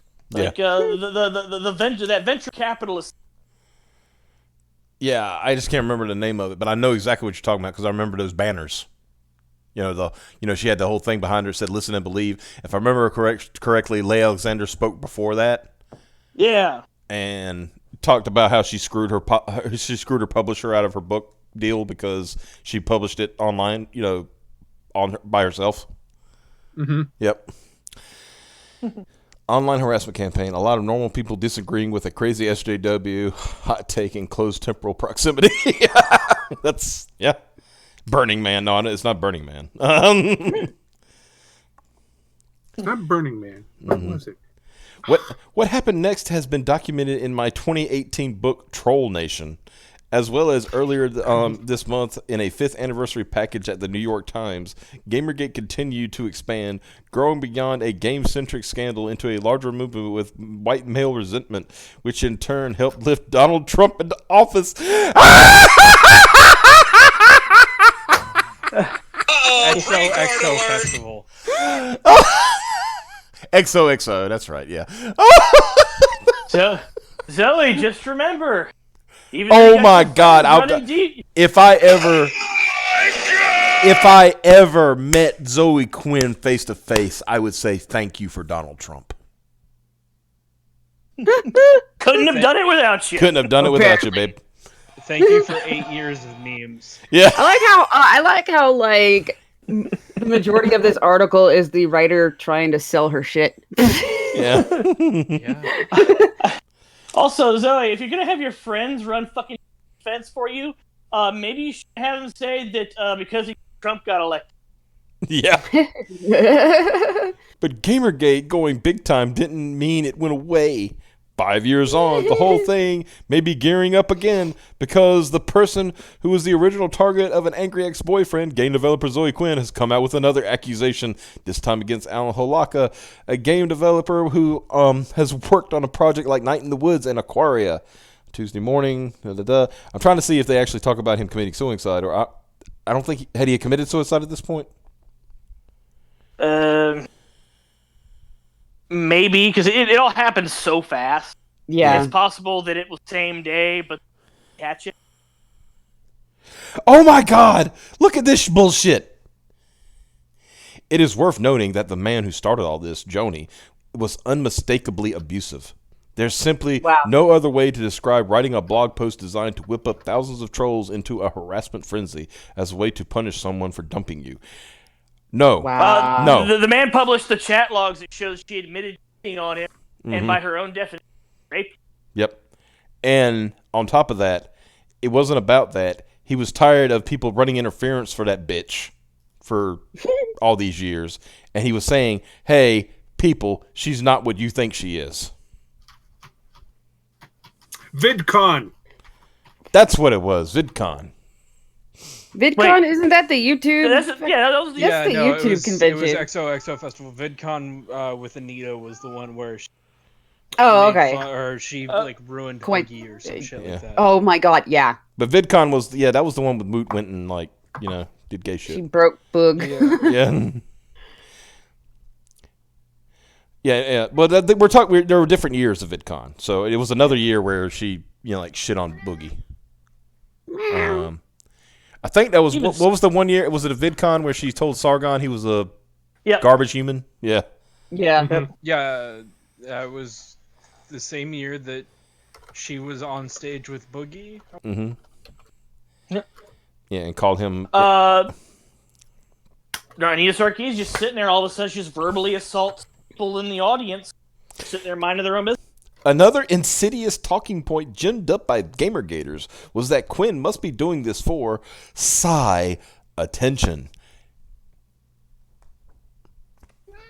She was. Yeah, spoiler alert.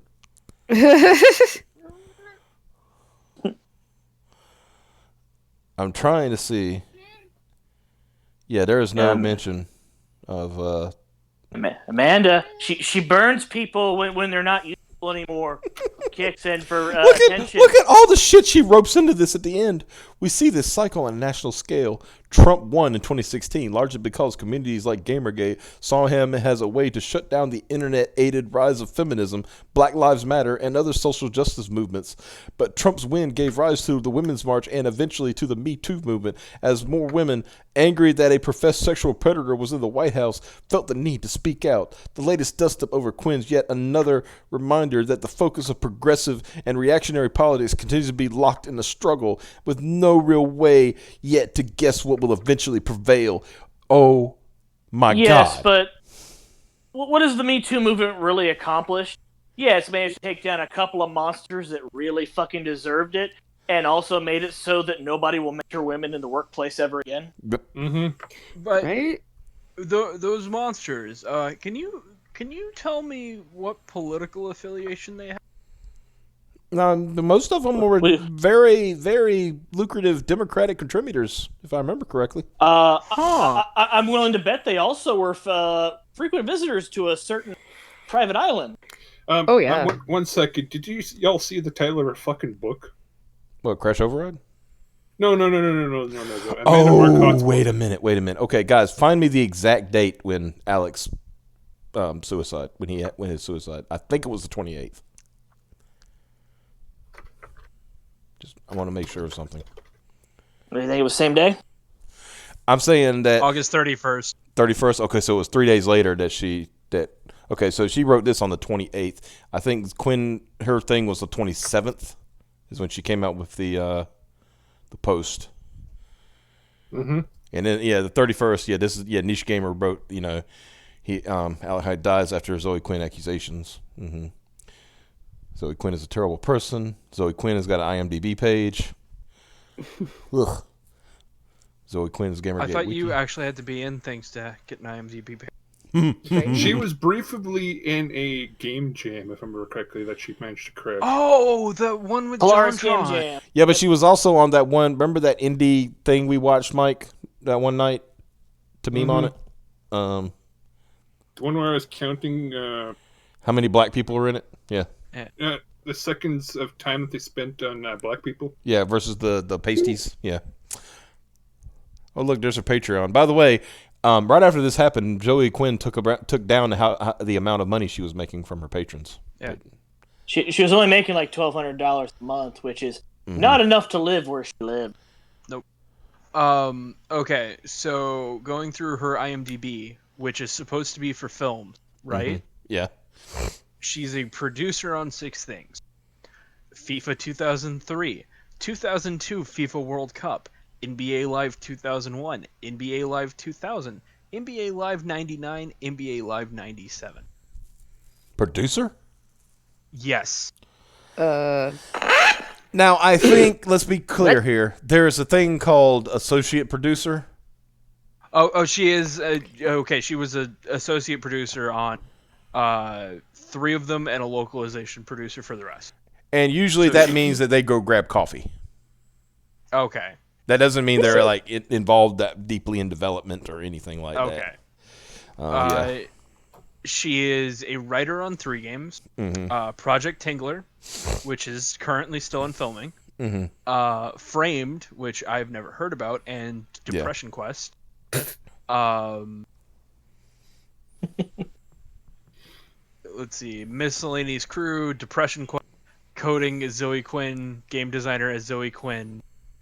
Fez, Quality Assurance, Steam version as Zoe Quinn.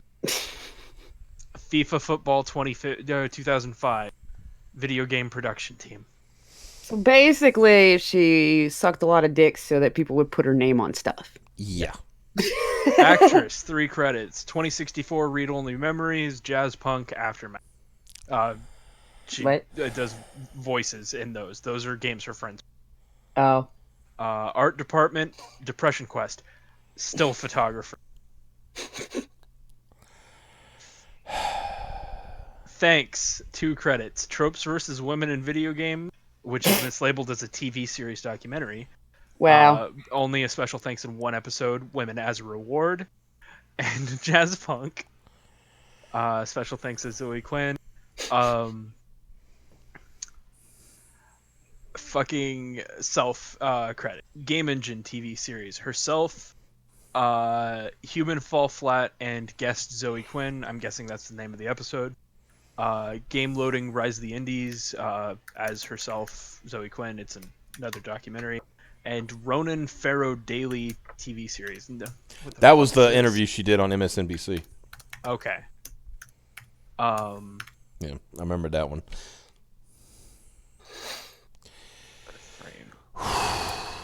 What is Framed? Okay. Oh my god, is this the thing they gave away for free on Samsung tablets? Why? Okay, she's a fucking writer on it, right? Or a narrative consultant on it. Narrative consultant. In other words, they just want to somebody, somebody just told her this story and she's like, yeah, that's cool, you should. Yeah. She's the only credited writer, but she's a narrative consultant. So these 2 guys did all the work, and Zoe Quinn's name goes on the box. That's fucked. So it's called Framed? Yeah. I want to say it's like a puzzle game where you like change. It's like a comic book where you change the panels and make a story happen in a certain. What's the name of the developer studio? I did not. It is Love Shack Press. What? I guess Love Shack Games. Yeah, Love Shack Now, is Games it out of frame or Melbourne, framed? Australia. Framed. Okay, with a D.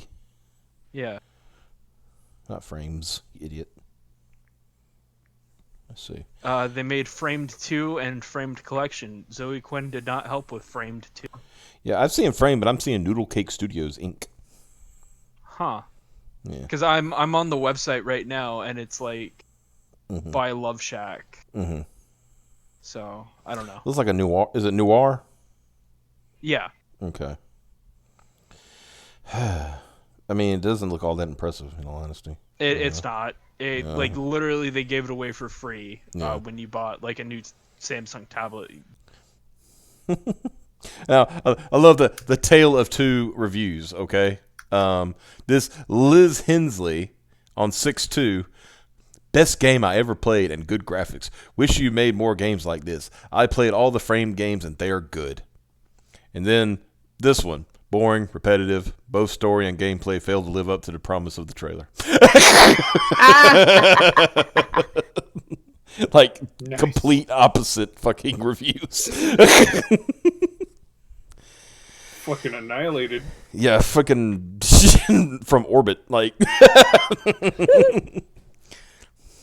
I have to agree with the second one. yeah.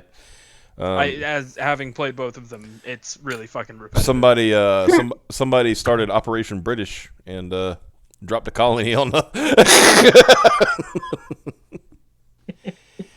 But yeah, my I guess we get down to the final thoughts on this one.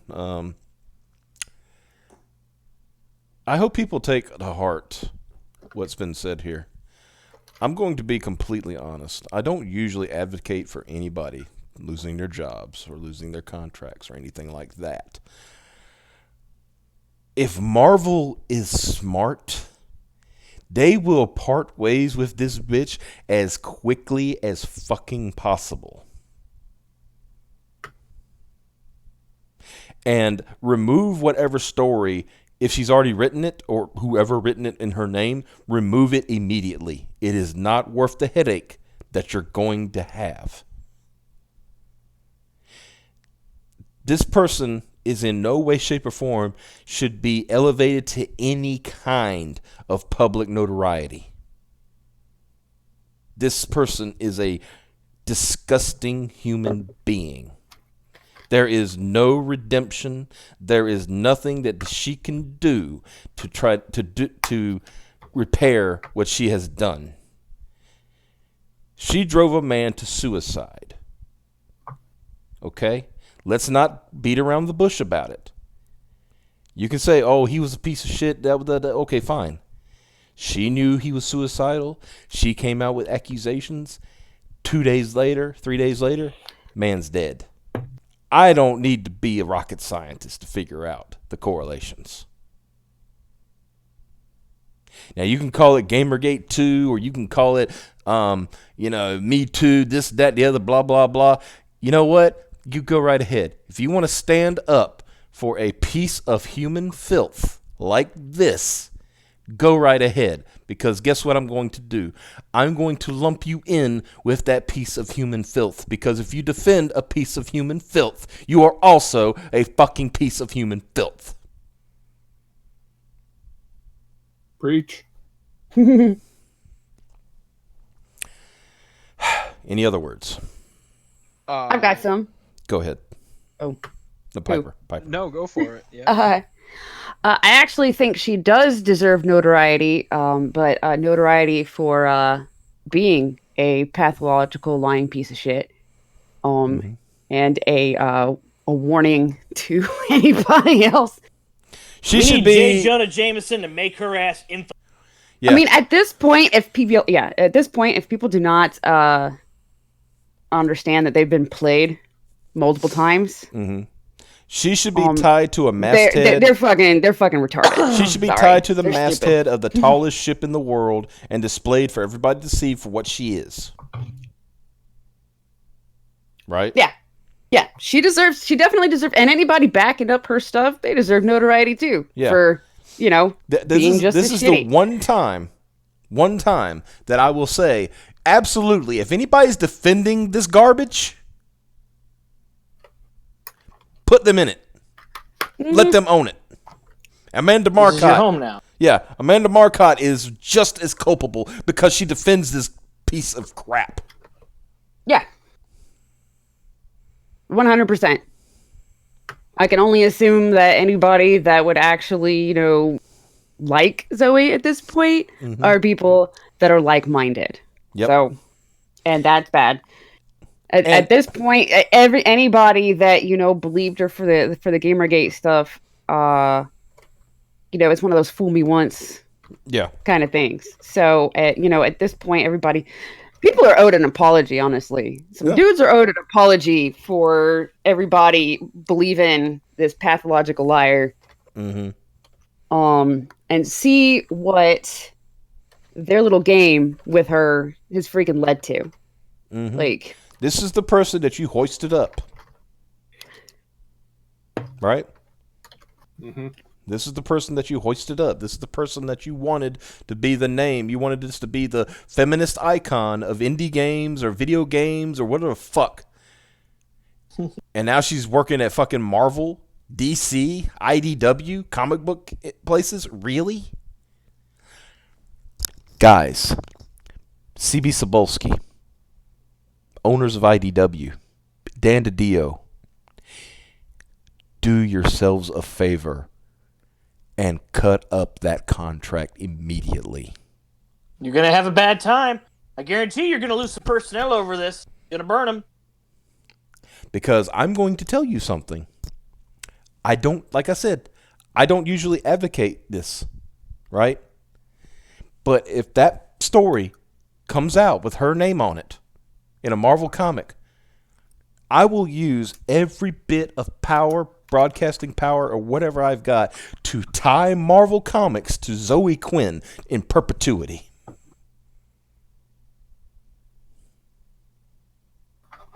You know, I'm still appalled that so many people were freaking willing to harass and trash a trans person for coming out and saying what Zoe Quinn did. Yeah. Like, you think after this many people that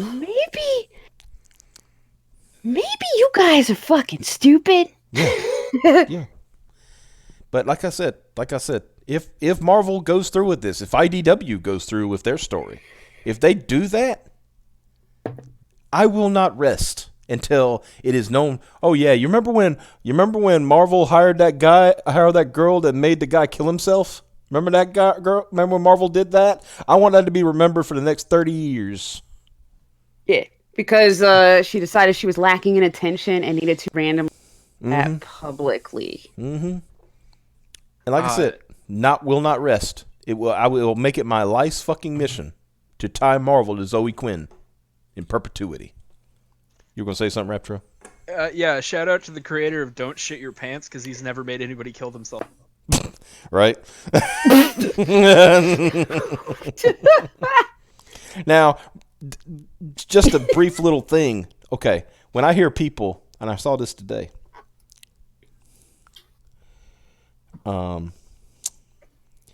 I've heard people say today, because of flare-ups about things going on in Comicsgate and whatever, about how, we want Marvel to change, and then I hear, oh, but they're changing. You don't change by hiring this garbage. Oh no! I mean, they might be changing for the worse. I mean, oh no, I've heard they were changing for the better. Somebody, I'm not gonna say who, but I was trying to be convinced that they were changing for the better. I'm like, no. You absolutely do not hire this bitch and claim, oh, they're getting better. No. Oh, it's just one writer, Wayne. It's not a big deal. Yes, the fuck it is. Oh, that's them doubling down on being toxic as hell. Yeah, yes, the fuck it is. This is bullshit. Yeah. This is, you trying to be better? No, the fuck you're not. You're hoisting up somebody who literally drove a guy to suicide. Literally. And immediately was proven to be lying out of her ass this time. Yes. And I give the post-millennial all the credit in the world. Thank you for showing receipts about this.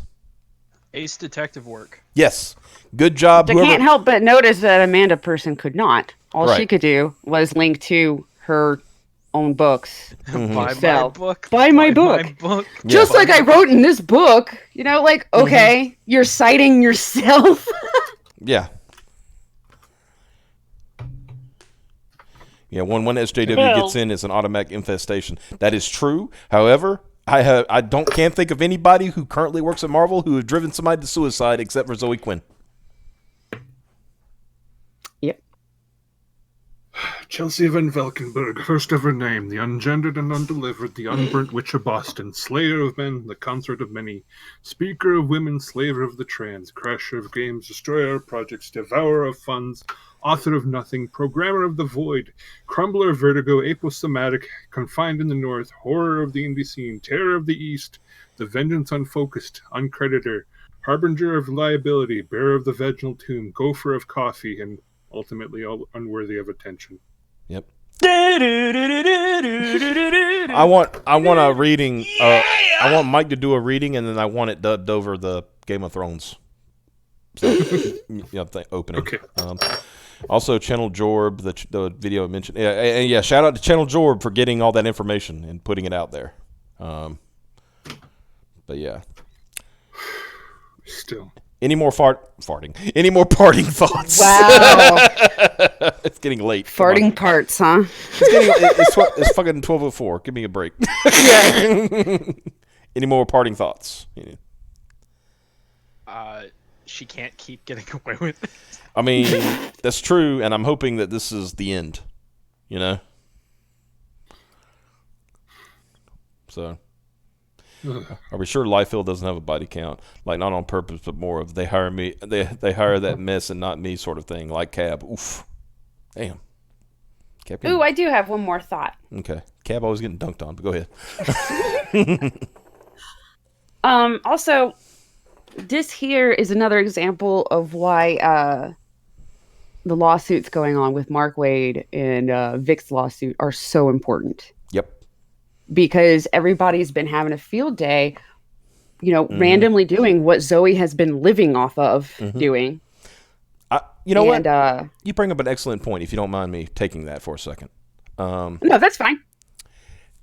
Because we know for a fact, I mean, well, not for a fact, but we know pretty much that these voice actors, they would have been fine if Vic killed himself. Yep. Because I do not the think same that thing. they're capable of feeling guilt, because I doubt they're capable of sympathy or empathy. What's the same thing with Alex? What's the first thing that came out? Well, if he killed himself, he must be guilty. Yeah.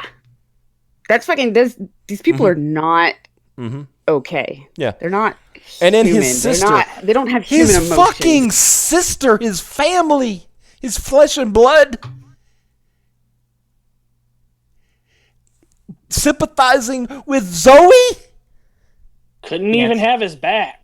Yeah, that's... I don't know. You could have just said, I don't know what happened. I want to believe in him. Just don't know. Now, let's be honest. Okay, look, I'm going to look at, like I said, they would have been fine, getting back. They would have been fine if Vic killed himself, right?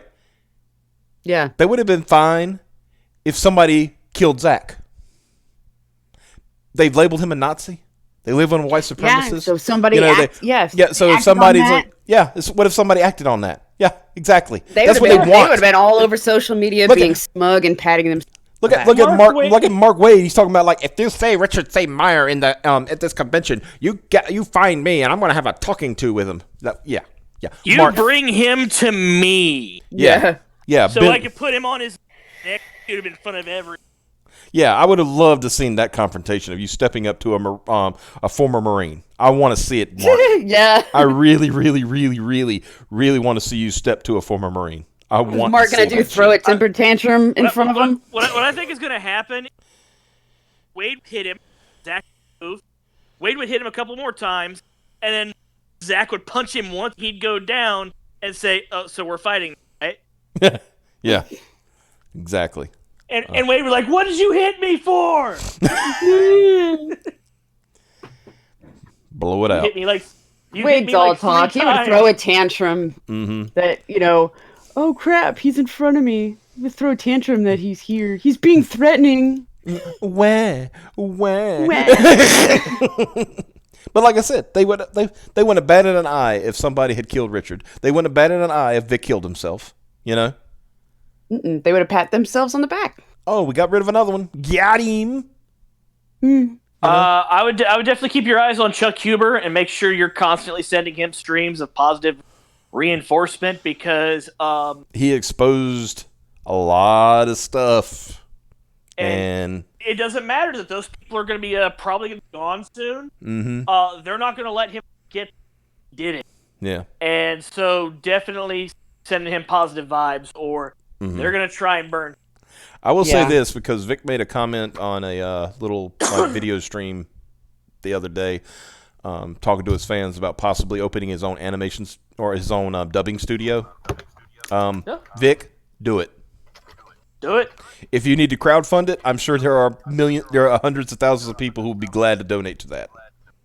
The great thing is he's been in the industry long enough that all the great voice actors from the early 2000s that were really good that don't work anymore. Yep. He knows them. Yep. And it would be a way to protect Chuck. Yeah. Chuck and Todd Habercorn and those people. Yeah. Yeah. Oh, yeah, Todd. Yeah. So, well, anyway, it's been 2 hours, guys. This is a stream. Some people have been asking for it. I was going to do it last week, but I decided not to. I thought about doing it Monday, but then the Vic, case came up, so I said I'm not going. But after the last article I read came out, I'm getting a real bad echo. I don't know who's echoing right now, but anyway, the whole point was that if that article came out, and I said, okay, we're going to do it because I don't want to talk about her, but I'm going to if it means getting rid of her, as far as being a public figure. You know what I mean? Yeah. Because at this point, it's a goddamn public service. Well, thank you for hosting this wonderful dumpster fire. I'm glad to have been a part of it. Well, yeah. All right. You send a check. This also helps people that are like, if stuff's floating all over the place. Yeah. This is going to help them centralize it all in one place. Yeah. And also give them a timeline. Yeah. And also, Raptro, send your money to Jay Sean Lemoyne. He needs help. He needs better presentations. He's using PowerPoint. We got to get him converted. Dude, if I am really tempted just to anonymously mail Jay Sean a fucking flash drive with Vegas on it. Make a good presentation, you idiot, right? Anyway. Just fucking make it go faster. Yeah. Don't talk like a Yeah. All right, guys. It was fun for what it was. Glad that we could hang out and talk and all that good stuff. So we will see y'all later, and y'all have a good one. And like I said, see you soon. Peace. Later, nerds. Later. Bye-bye.